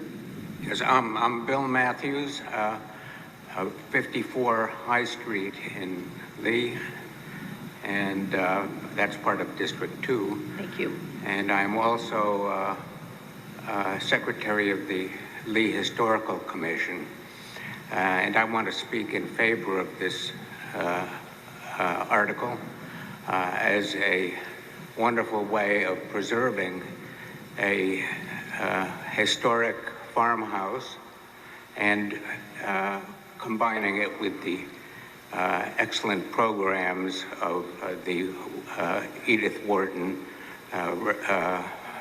properties. So I think I speak for the rest of the commission on this as well. Thank you. Thank you.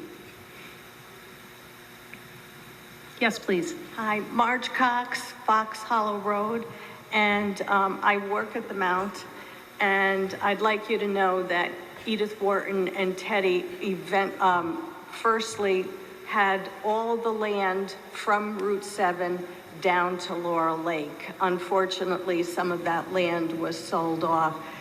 This is a significantly historic home, and it will be restored just like the mansion itself.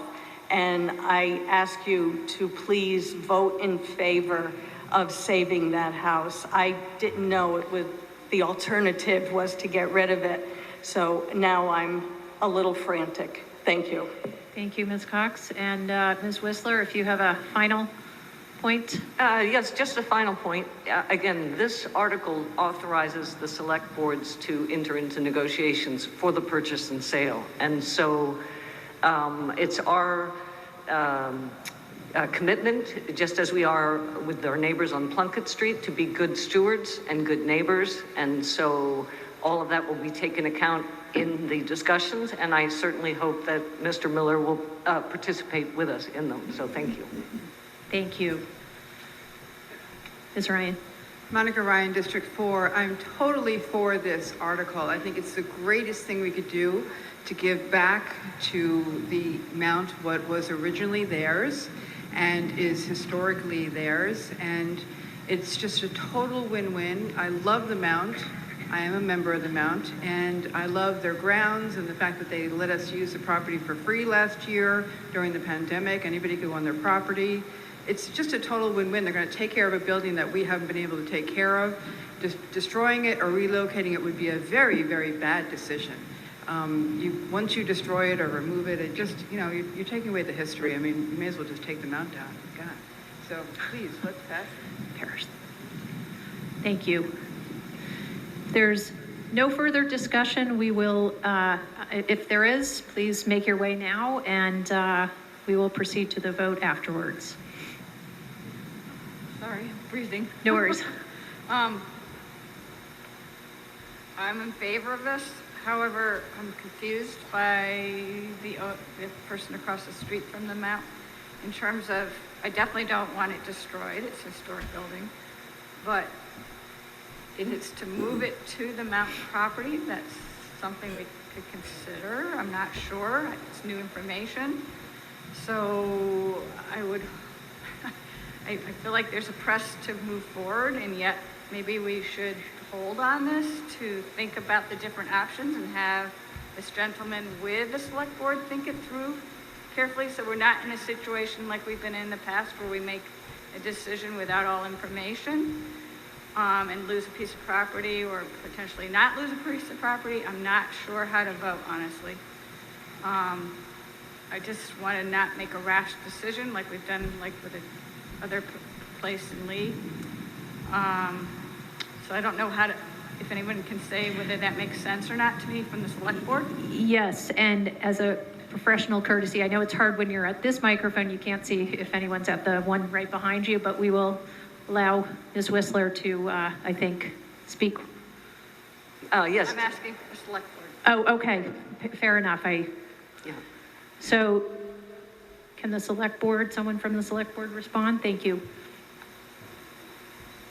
Cornelia, just like Susan had mentioned, this is not a commitment to sell. It allows us to negotiate a sale. Now, we won't be coming back, right? If we come to a conclusion, say, yes, we're going to do it. But it allows us to work all those things out that were brought up, like the right of refusal, all of that. So I don't know what you're referring to. And we just, Mr. Miller's speech was new to us too.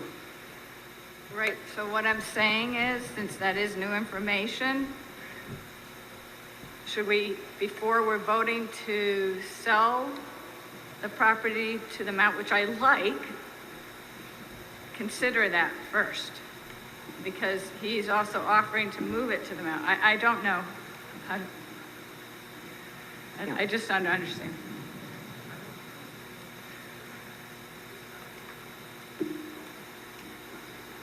So, Ms. Whistler, yes. Yes, so I just wanted to give a quick, I guess, counter, blow-by-blow counter to the Miller's proposal. The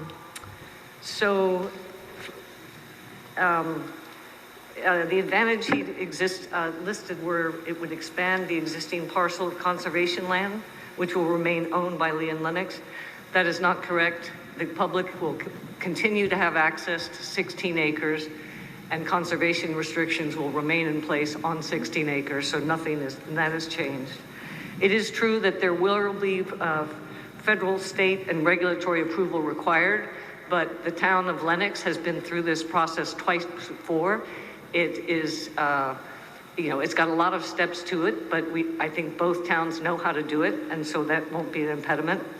The sales proceeds to Lee and Lennox will be the same as and not more than the sale proceeds that the Mount itself is willing to pay. And then I can rebut each one. The issue of moving the property, the house to the Mount is not practical because we don't have the room for it. And secondly, why would one want to destroy the historic integrity of the beautiful farm complex that exists down at the lakes? Wharton designed it with a specific purpose in mind, with a specific aesthetic, and moving the house actually essentially takes all the magic and interpretive value out of it. So for those reasons, I would ask that we continue to move forward with the Article 16 that's on the table. Thank you, Mr. Donovan. Thank you. Cody, thank you. John Cody, District 3. Yes, thank you. I'd like to make a motion to move this question, please. Okay, thank you, Mr. Cody. There's a motion to move the question. It has been seconded. So, on the motion to move the question, all in favor, please raise your hands. Thank you. And now we will proceed with the vote. I'm sorry. All opposed on moving the question, please raise your hand. We vote that, yes, we're all set with that. Anyone opposed to moving the question can raise your hand. You can abstain. So we will now proceed with the vote on Article 16. Please get your clickers and raise your hands. If you are in favor, you will click yes. And Chris asks for a second to open the vote. We're now open. Okay, thank you.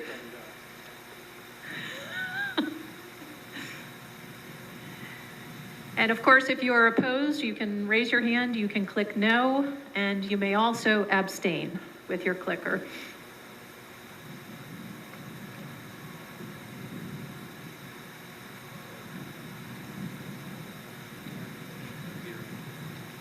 And the Article 16 passes, 40 in favor, none opposed, and 1 abstention. Thank you so much. I know that was complex, and we thank all of our neighbors.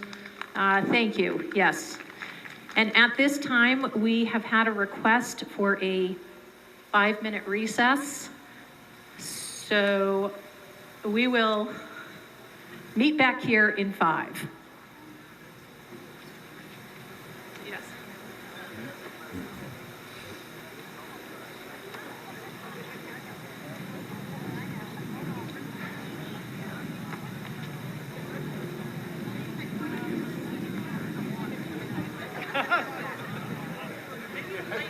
I wish I could control this. Actually,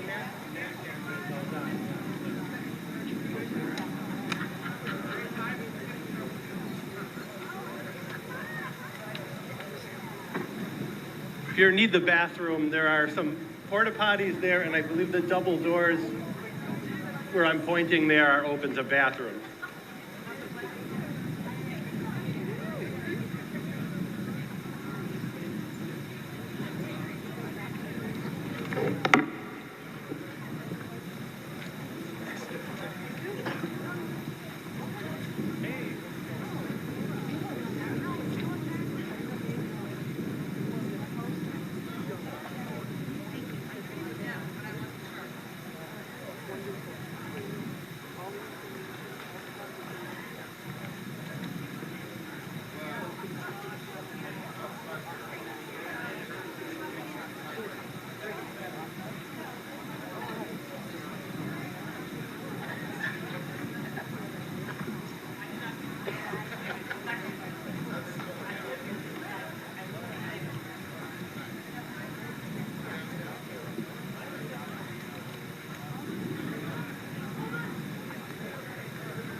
Are you throwing that at me, Sean? I have to say your shirt looks nice. I got a towel.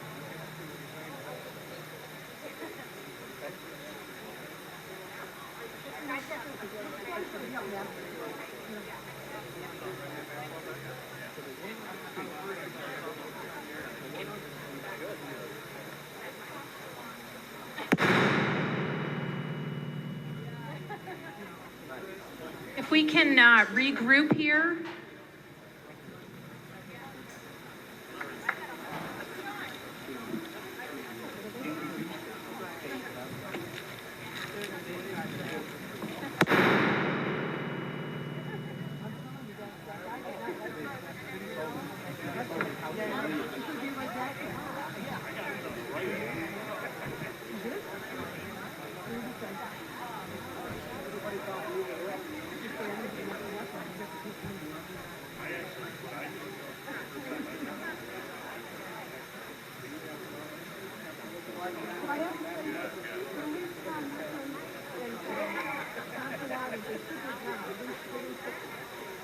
I'm going to probably. If everyone can please take their seats again and we will resume.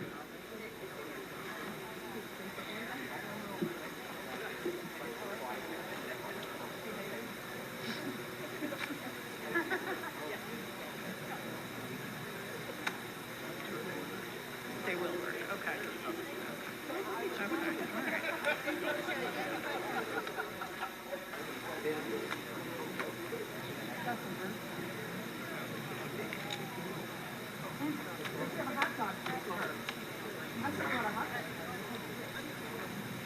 I know it's getting cooler, so if we can resume in 60 seconds, that would be fantastic.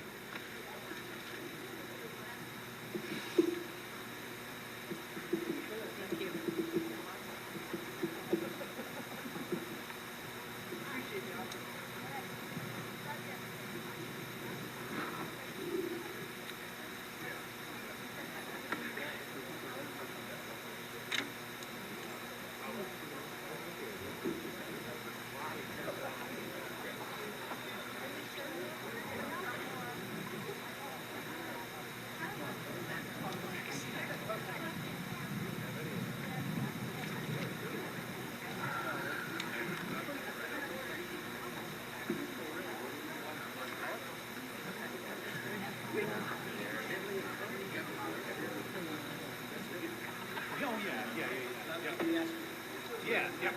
It'll be in the minutes too. I put it down.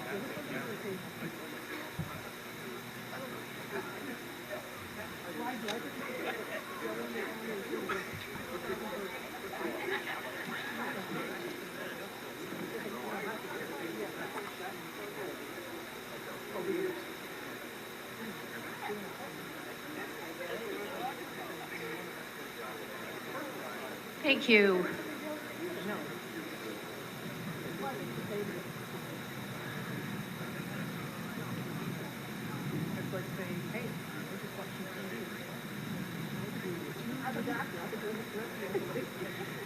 So momentarily, we will begin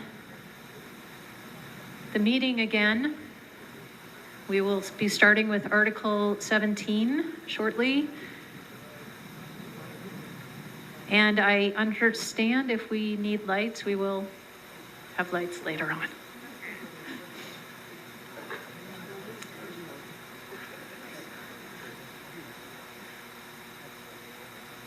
I know the sun was blinding before, and so half of us were sweating, and there was a lot of glare, and now we're all wrapped up in our blankets. So, thank you.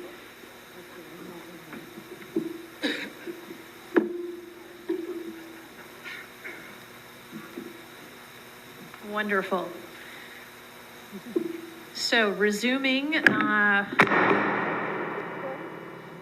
got a mic down.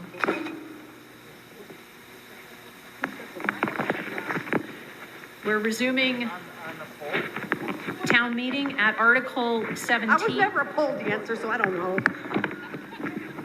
Thank you.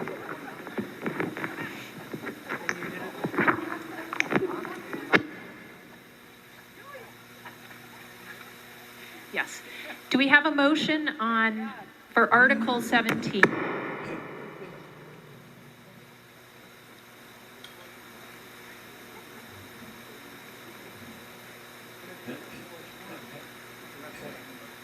Yeah. Coming up.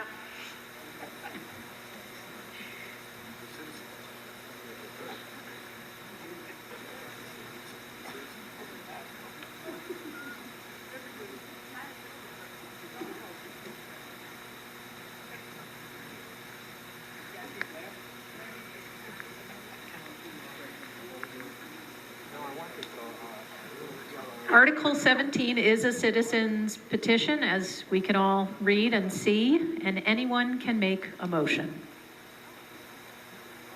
Monica Ryan, District 6, I make a motion that Article 17, as it is written here, is, I move that we pass this, or discuss this article. Is that right? Article 17, thank you both. So moved and seconded, and we will have discussion. So I'd like to say that I'm totally in favor of this. I've always been in favor of this. I feel that the representative form of government in the town of Lee does not serve us very well, especially when it comes to important decisions that can be contentious. The open town meeting form of government is used for towns of small occupancy, inhabitants, and we are actually below the threshold of the number of residents that you need to have representative form of government right now, and we have been under that threshold for many years. So I really feel that for all the citizens of Lee, that it is important that we give everybody a voice at the annual town meeting on an equal level. It's the only democratic way to act. Ms. Ryan, while you're there, if you wouldn't mind, just as a formality, since you're standing there, would you read us that article? So yes, I should have asked you before. Thank you. I move that the town see if the town will vote yes to return to the open town meeting format of government, so that all inhabitants of the town of Lee, quote, may have a say in their futures or take any action relative thereto. One person may vote. Okay, thank you very much. And that was, we had that seconded, yes? Okay, and next, thank you. Caroline Young, District 3. I have been asked to amend that item as follows: to see if the town of Lee will vote to comply with the Constitution of the Commonwealth which provides that towns with fewer than 6,000 inhabitants must have an open town meeting and to adopt open rule procedures with a new charter under MGL Title 7, Chapter 43B, Section 1 through 20. An open town meeting means that every town's voters may vote on all matters. One person, one vote. Mrs. Young, thank you. Do you have that in Ms. writing? I'm sorry, Ms., do you have that in writing, perchance? Yes, I do. And if you could bring it Certainly. forward. So if you could just give us one moment to process that.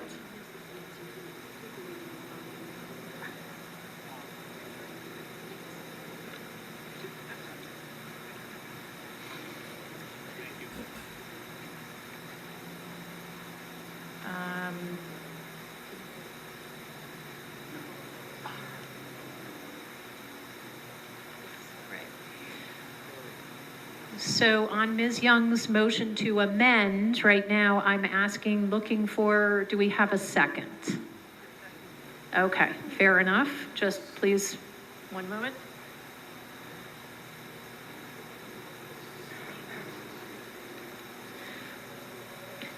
And this now will be discussion on the amendment only?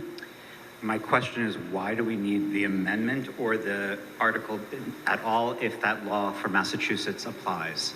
And so that's for the... That's a power question. I don't know if it's rhetorical. Honestly, I don't think it is, right? By the way, understand. Josh Bloom, District 5, it's a totally legitimate question. Why do we need this if the law says otherwise? It's a great question. Yes. The representative form of government in Lee is legal.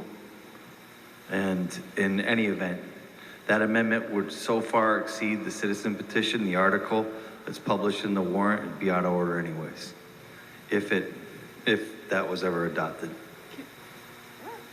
Wait a minute, wait, I have something. Yeah, what the motion to amend is something completely different than was published in the No, it's article. not. Okay, then do what you want with it. Can I talk, Go please? for it. Thank you, Attorney Pollard. I appreciate that.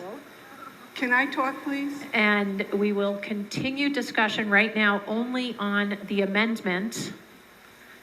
And if I'm just waiting. yes, no, go right ahead. Go right ahead, please. Diane Westweiser, District 2.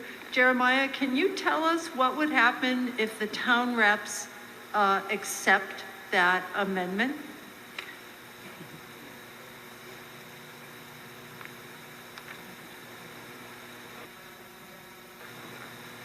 I don't think anything would happen. In fact, the citizen petition it's not worded the way you'd want it. What you'd want is to move the town to petition the legislature to change our special act that has a representative form of town meeting. That's the act that creates this. The rest is gobbledygook. Hi, Yes. Andrea Wadsworth, District 3. 2 years ago, we had a charter commission and the committee was formed by appointment by the select board.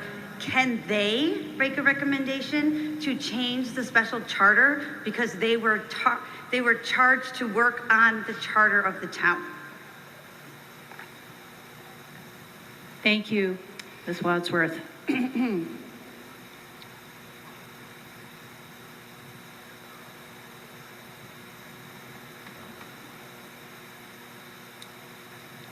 So I think the technical answer to that is that the commission has already issued its final report. However, it's now in the selectmen's hands to place those recommendations or other recommendations on the town meeting warrant. I'm looking, Jeremiah, does that sound? Yeah. Okay, thank you. And Ms. Mauricio, I'd like to... Thank you. Yes, Okay. I recognize you. Thank you. Thank you. So I'm the person who went and got the original petition signed and put before, in time for the town warrant, the article for the town warrant. But someone said to me, well, it doesn't tell you what to do. So that's why I wrote this way. So it basically says the same thing. It just gives us guidance on how we can go through the procedure to do this. You know, setting up a commission, and there's 20 steps that is involved with going through the MGL Title 7, Chapter 43B. It tells you how to go ahead and set things up. So if the town approves this, and we go to, they say, okay, we want to go to open town meeting, we can't just like drop everything. And, you know, we have this system here. We need to set it up and put together a charter that we can propose. So maybe this isn't exactly the right steps, but it gives you the guidance of how to set up a different charter. And that's why I have these 1 through 20 steps. And I have a whole booklet on it. It tells you how to do it. And there's this whole book on what to do. No, that's the town annual report. But anyway, I looked up the MGLC laws, and I was told that you can't just put this out there. There's no guidance of what steps to take in order to execute this. And that's why I wanted those 1 through 20 steps and refer to that particular chapter. So. Okay, thank you. And just, I know it's getting a little late, but just friendly reminder, we are still debating or discussing, if you will, the motion to amend. Yes, please. Janice Castanero Brame. I think I'm District 4. I think you all should look into this, because if people that live in this town want to be able to vote, we pay taxes, we should have our voices heard. Because I'm not saying, a lot of the reps really listen to you, but some don't. And they don't vote the way we want to vote. So I want to have my voice heard. If I'm paying taxes in this town, working in this town, I want to hear my voice heard. Thank you. Thank you. Yes, please. That's a tough act to follow. Jim Castro, District 1. Yeah, I did your homework for you. I've been a representative for, I think, 37 years now, and the biggest complaint I heard in the last 37 years is that people want to vote. One vote, one person. I mean, we're the only, I think, maybe Adams, if they're still doing it, I don't know. We're the only town in Massachusetts that does this. There's 5 towns. Okay. How many? Are there really that many? I didn't know. I heard there was 2. So, but the biggest complaint I hear is people want their vote. And I don't blame them. Well taken, thank you. Yes, Mr. Cody.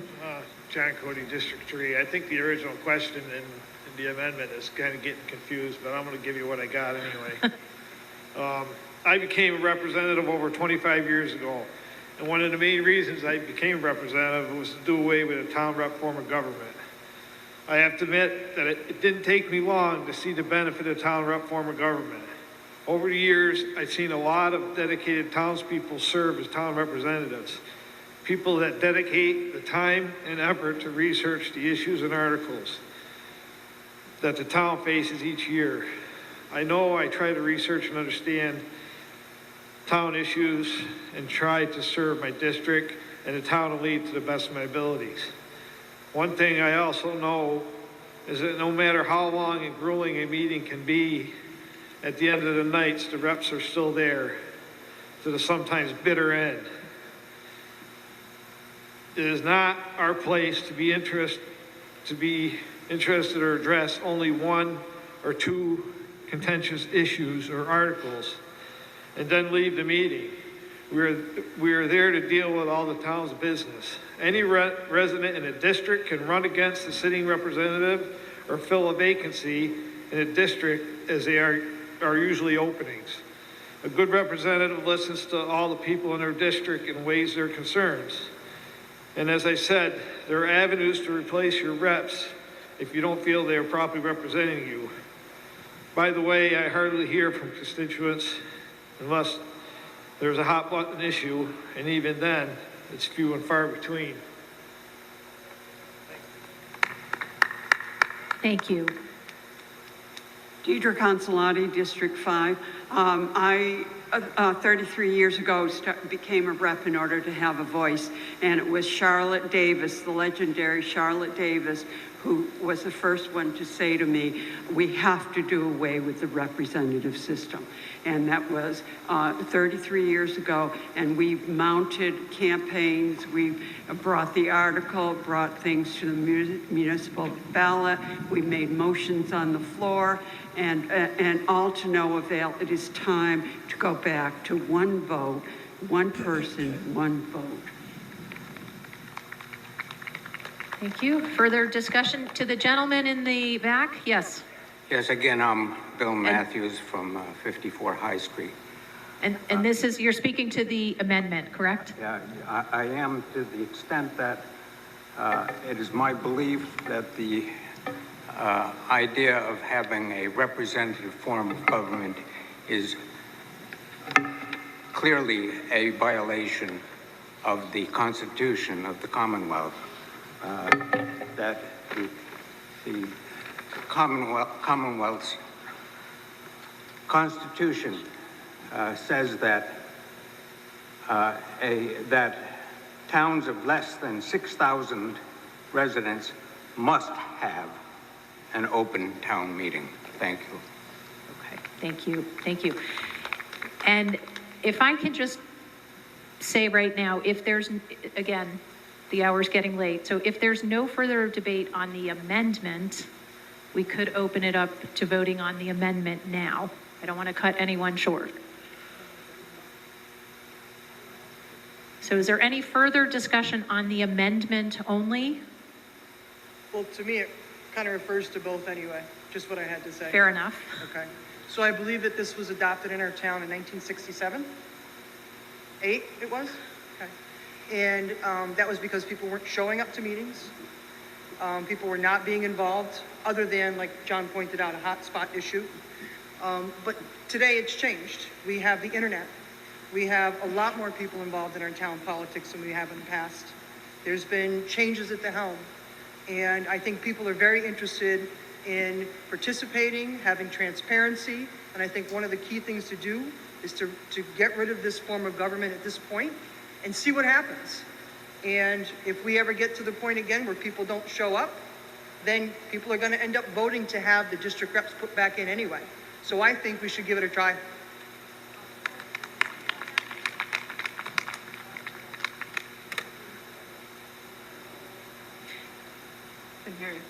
Couldn't hear you, Patty. One moment, please, and we will do so. I just want to explain this, that while we do require 6,000 or less have to have open housing, we are going to have it because we put it in effect before this law changed. So if we decide to do away with ourselves, we will not be allowed to, think about it, go back in a couple of years. We're okay now, but we're here, we always have it. But if we get out of it, we won't be able to go back to it. Plus, it takes a long time. There are 37 other towns, including in have those representatives. I don't know if that's true. What did she say? Yes, please. So this is just a technical question in terms of how it's written on this, in the warrant. Is this on the amendment? It goes with it sort of because it's in both. And I'm sorry, can you speak up? Thank you. I think it goes in both of them. It says one person may vote, but my question is, should it not say one vote per person?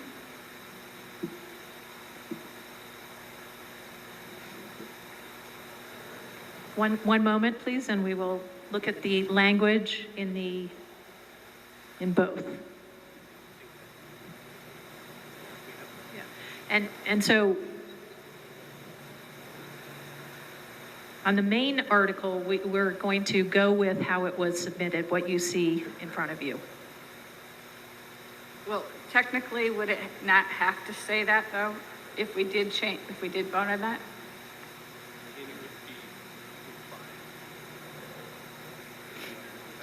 What does the amendment say? I know. So let's go back to the amendment if we could for just one second. And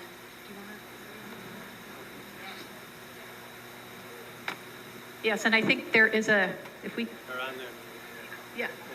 Okay, the lights are on, right, good, because I can't see anything anymore. That's good, this is helpful. And the town clerk, thank you. Thank you. Cornelia, I believe, when you go to open town meeting, one person, one vote, that's implied. So I think it's redundant. I don't think you would need to repeat that in there. That's how open town meeting works, so. Okay, I just wanted to make sure. Thank you. Great. So, yes. I just wanted to, I know I proposed, we proposed this, the citizen petition, but what I want to say is that I've been trying to become a rep for over 7 years, okay? And in my district, it's really locked up. It's very difficult to be a rep. I'm in District 4, and I've been involved with the politics and coming to town meetings for a long time, and I can't get in because it's locked up. And I can't say that for every other district, but I can say it for mine. And I never will get a voice on this floor unless it's one person, one vote. And I think the way this town has been handled through transparency has been very difficult to come through. I've wanted to volunteer on things and have not been accepted. I have a good education, I have good ideas, and I am blocked. And I think that if we open it up to one person, one vote, there would be more respect for every citizen in this town, not just the reps. It's appalling to me to think that I live in a democracy where I have no say in my own town. I really feel that way. Thank you. And a lot of people feel that way. And the people who are continuing to be in the representative system, even though people say we don't want it anymore, just want to hold on to their power. That's how I feel. That's how I feel. And I think a lot of people feel that way. So, and it's time to move forward and let everyone have a voice, not just certain people. Thank you. Thank you. And I think we will open it up now, and I think it is time to vote first on the amendment. And there, okay. Yes. I will read it to you, the amendment. Yes, thank you. Okay. So this is what we'll vote on now. This is the motion to amend Article 17 as follows: to see if the town of Lee will vote to comply with the Constitution of the Commonwealth, which provides that towns with fewer than 6,000 inhabitants must have an open town meeting, and to adopt home rule procedures with a new charter under Mass General Law Title 7, Chapter 43B, Sections 1 through 20. An open town meeting means that every town's voters may vote on all matters. One person, one vote, parenthetically noted. So all in favor of the motion to amend, please raise your hands and/or use your clickers and click yes. Oh, you have to use a clicker? Okay. And raise your hand. It's like the sun has come back out. The lights are great.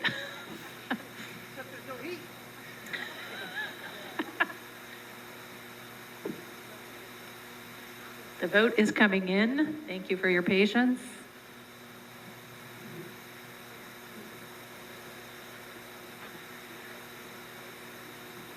Oh, and I'm sorry, yes, and I'm sorry, if you're opposed, you can vote, you can click no. You can raise your hand if you'd like, you can abstain. Thank you.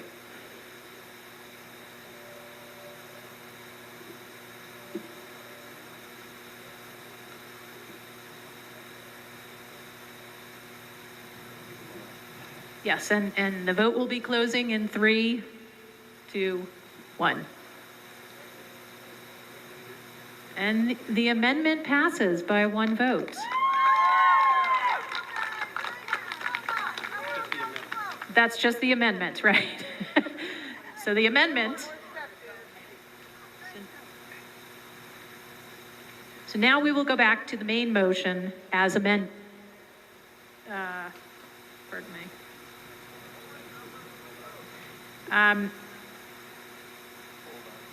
Technology is great, isn't it? Okay. So we have 21, again, on the amendment who voted in favor, 20 voted against, and 4 abstentions.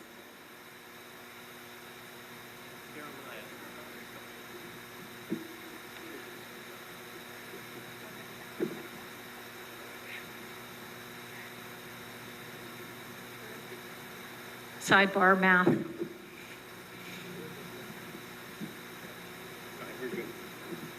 Okay. So now we will vote on Article 17 as amended. Yes, right. Okay. So we are now ready to vote. All in favor? I'm sorry, yes. May I say something? I'm sorry, yes. Yes, Cindy in the Mathias. back. Yes. Cindy Mathias, 60 Merida. Just to show you how this district rep doesn't work, one person tonight abstained from every single vote. So how is he representing anybody in this town? 4 people just decided to abstain. If they are not using their power to listen to the citizens of Lee, this needs to be dismantled immediately. Everybody deserves their voice. I don't need to beg, borrow, and steal from representatives of my district that don't listen to my voice.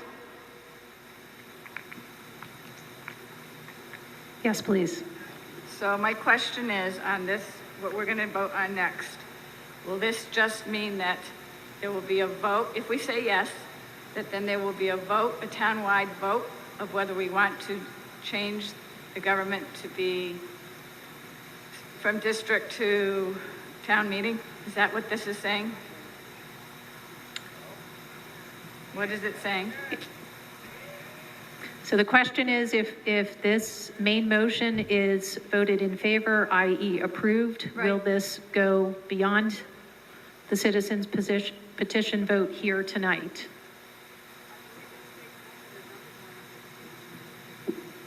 Please bear with me.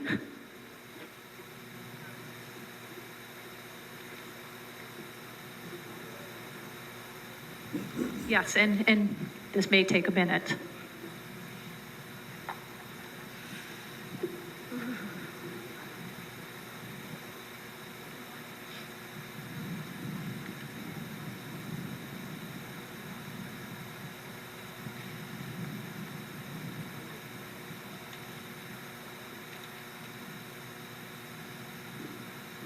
All right, so what I said before hasn't changed. Can you say it again? Okay, I'll say it again. The article was put forth by the citizens petition didn't contemplate adopting a new charter. They talked about returning to an open town meeting. Those are 2 different things. I get that, but what you do here has to be published in the warrant. So, as I said, it's out of order. My opinion hasn't changed. You may not have listened to it, you may disagree with it, but that's my opinion. This came here tonight, so I'm doing my best with it.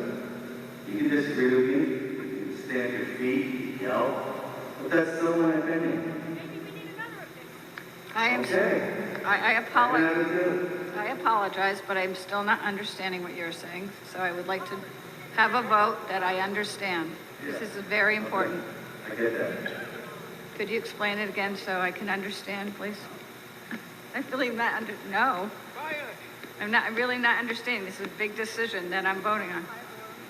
Hi. Time for trouble. I voted to abstain in the amendment because of what you had said, that you basically seem to indicate that you're going to tank this provision. I'm not taking anything. I guess if someone was listening, they would have amended the... Right. So the article hasn't been closed yet. So what I'm going to ask you is, can you help us with language that will make this passable? I'll do my best. Okay. I think what may be difficult to understand is that the difference between a citizen's position and an item on the warrant. I think that's what people are missing and not understanding. There's a difference between those two things. Yeah, the citizen petition is just as effective as an item on the warrant. You can put anything you want on the warrant, 10 signatures for a town meeting. But what you can't do is exceed what's on a published warrant article. So this charter thing, it may be a great idea, but you gotta have it on the warrant. It's not. So what you have is citizen petition to return to open town meeting format of government. And I think the amendment to that, if you want to do that, is simple. What you do is you want to see if the town will vote to petition the legislature to return Lee to an open town meeting form of government. Because it's got to be special legislation. That's what you need.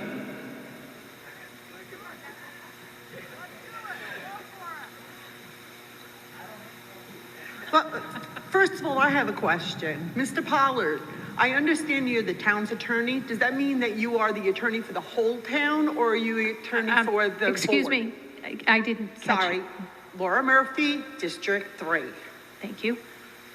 And I'd like an answer And from your Mr. question, Pollard. could you repeat the question, please?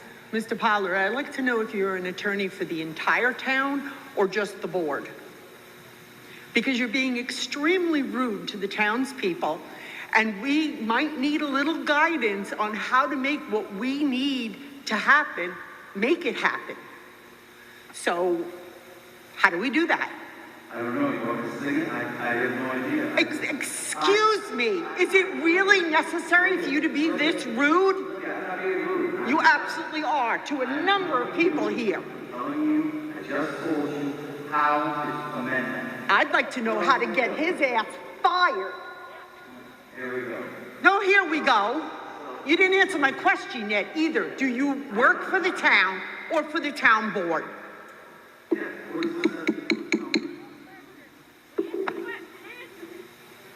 Yes, let's be civil, It's please. really good at just hiding everything and slipping it under the thing. You did not answer my question.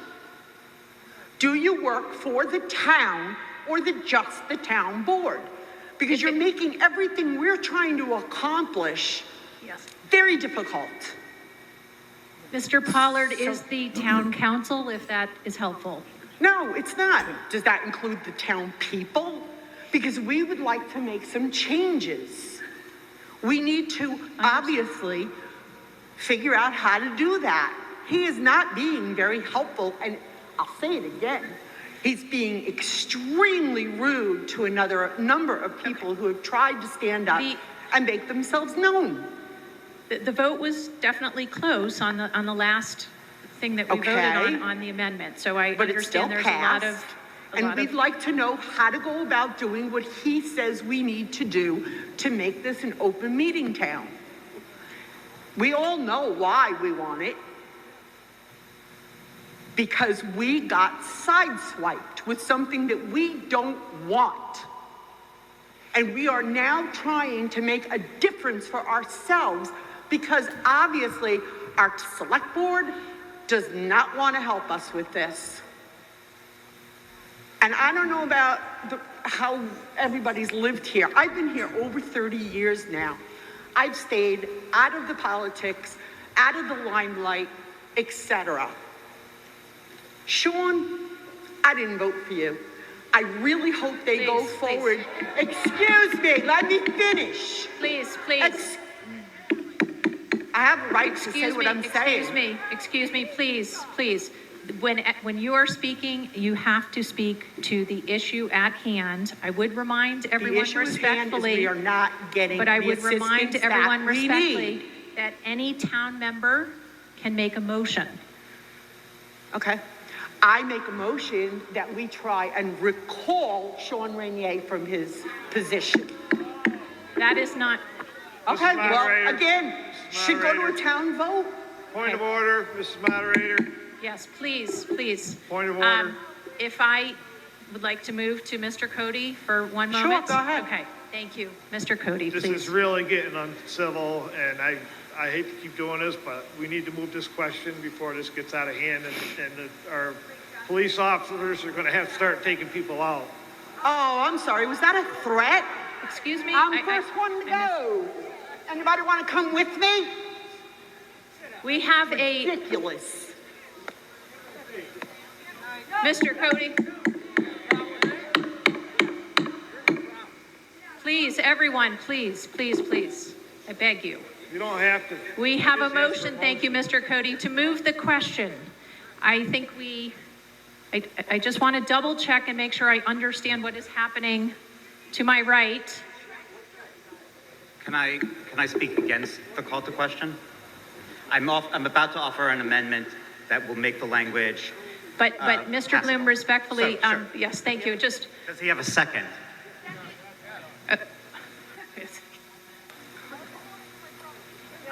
I know, I'm trying to keep track. So, Mr. Pollard is,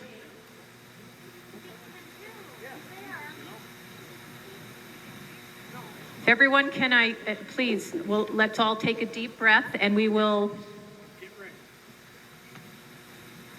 Ms. Moderator, may I speak? we do have a motion in front of us right at the moment, so if you can hold. Sure. Thank you.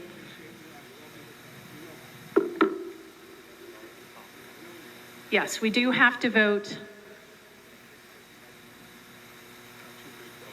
I'm calling the question, which is not debatable. It's a 2/3 vote. So, and we can do it with the clickers. So, yes, I know there's just, I'm trying to, listening to things on both sides here. Okay, yes, thank you. That does help. I was trying to be patient. Yes, I understand. Thank you. So we can't just call the question when you don't have it on the set. Right, thank you. I see it, to do what you're trying to do, you want to move to amend Article 17 to add the following language after to see if the town will vote yes to petition the legislature to return to the open town meeting format. You make that motion. Because we operate under a special act. That's the process. So yes, Mr. Bloom. Yes, that is my motion. Okay, so just to keep up, Mr. Cody made a motion and I believe is withdrawn. I recognize now, Mr. Bloom, would you please read that? Would you please read it back so we are all clear on what we're voting? Thank you. If I get this language wrong, please help me correct myself. Okay. The amendment would be to see if the town will vote yes to Move to amend Article 17. to amend Article 17 to add the following language after to see if the town will vote yes to petition the legislature. So that's language being added to petition the legislature. We're adding adding the phrase after to vote yes to petition the legislature. Okay, so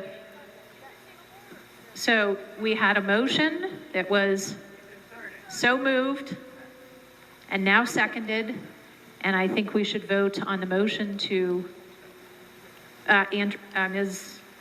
Wadsworth seconded, and we will now vote on this motion to amend. Can we have discussion first before we vote? Yes.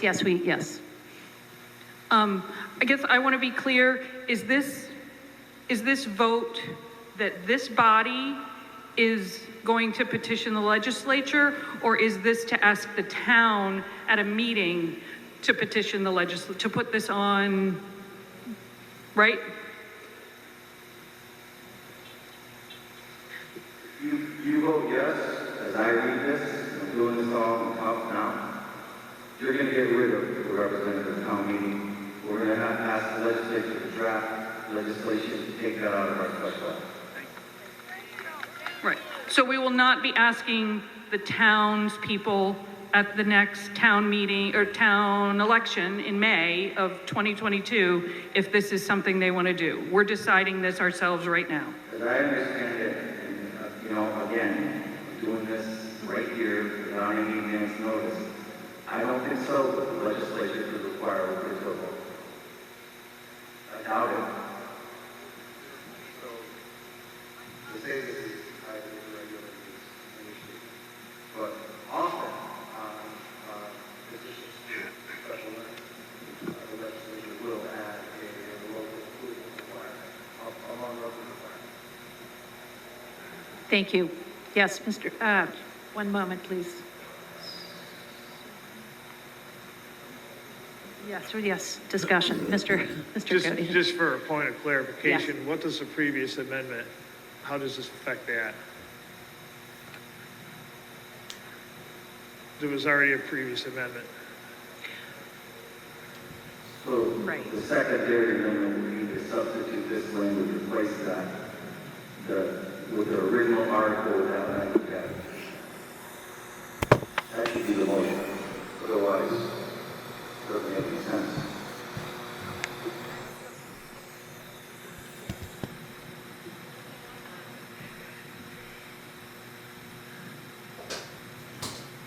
So what you're saying, just to be clear again, is just a little closer to the sorry, mic, thank what you. you're saying is that this, if we vote yes for this amendment with the how it's written, that we are deciding then again for the town versus having a town-wide vote.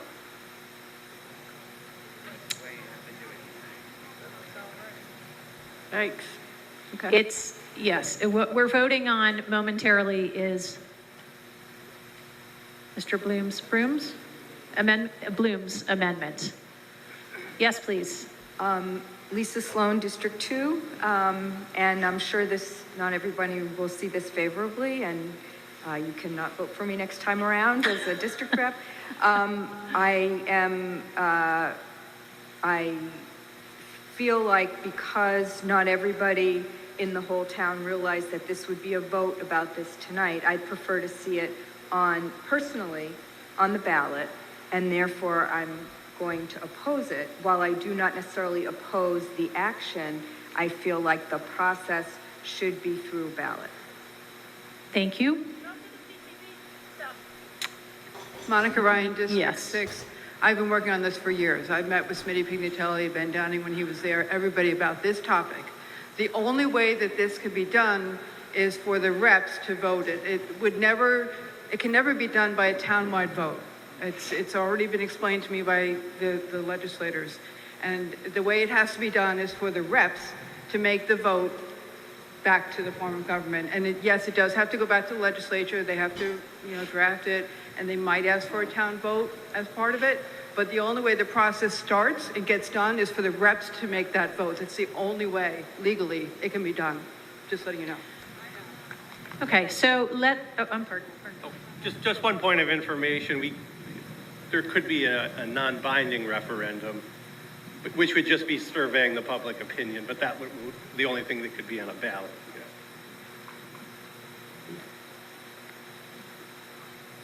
The only thing we need to do here right now is just what Monica says, is we, the reps, need to vote ourselves out of office. That's what we're doing. Okay, we're doing this right now. I think that might be the highly irregular part of it. Ms. Byron? Meg Byron, District 5. We did have a non-binding referendum. Just a little closer. Sorry. We did have a non-binding referendum. I don't remember the year. And the people voted to get away with the representative form of government. It was brought up, I think, 3 or 4 times since I've been doing this. And each time the reps voted not to go along with it and not to get out of office. This time, it may or may not be different depending on what is happening. But Monica's correct on this. We've researched this, we've put it on the ballot 3-4 times, I'd say in the last 20 years, and it has always failed when it got to the reps. So, we'll see. Okay, so here's your chance to vote yourself out. It is 9:17 p.m. And you have your clickers. If you would like to vote in favor of Mr. Bloom's amendment, please click yes. You can raise your hand. And if you'll just be patient, if you would like to, if you are opposed to this amendment, you would obviously vote no. And of course, there is the option to abstain.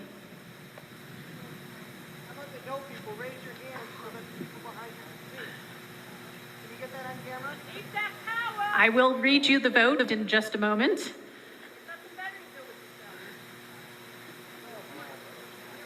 And so the motion to amend passes 25 in favor, 19 opposed with 1 abstention.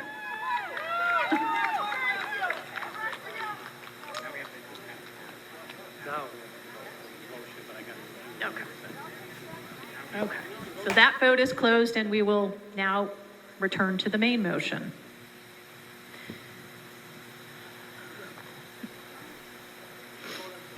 And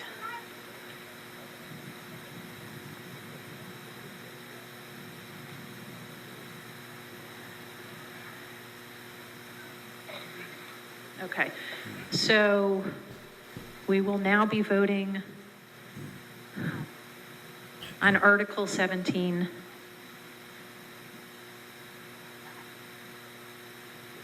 Okay. It's not 2/3, no? It is not 2/3, no. So if you are in favor of Article 17, you may raise your hand, you may click yes. And if you are opposed, you may click no, and you may raise your hand now. And you may abstain.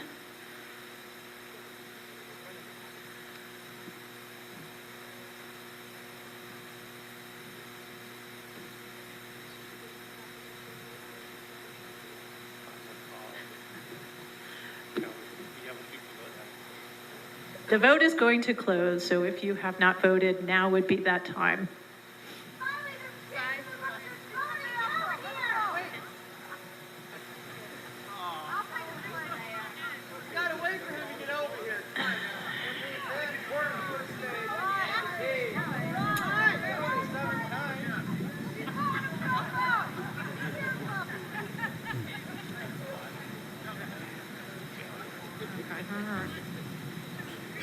We're voting on the main motion, Article 17.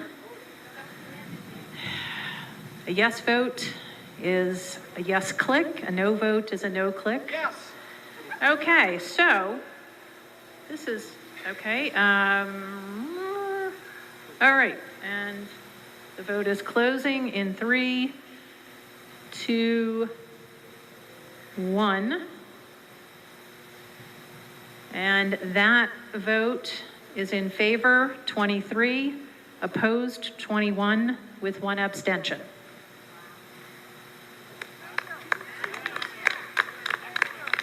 Okay, so that brings us now to Article 18.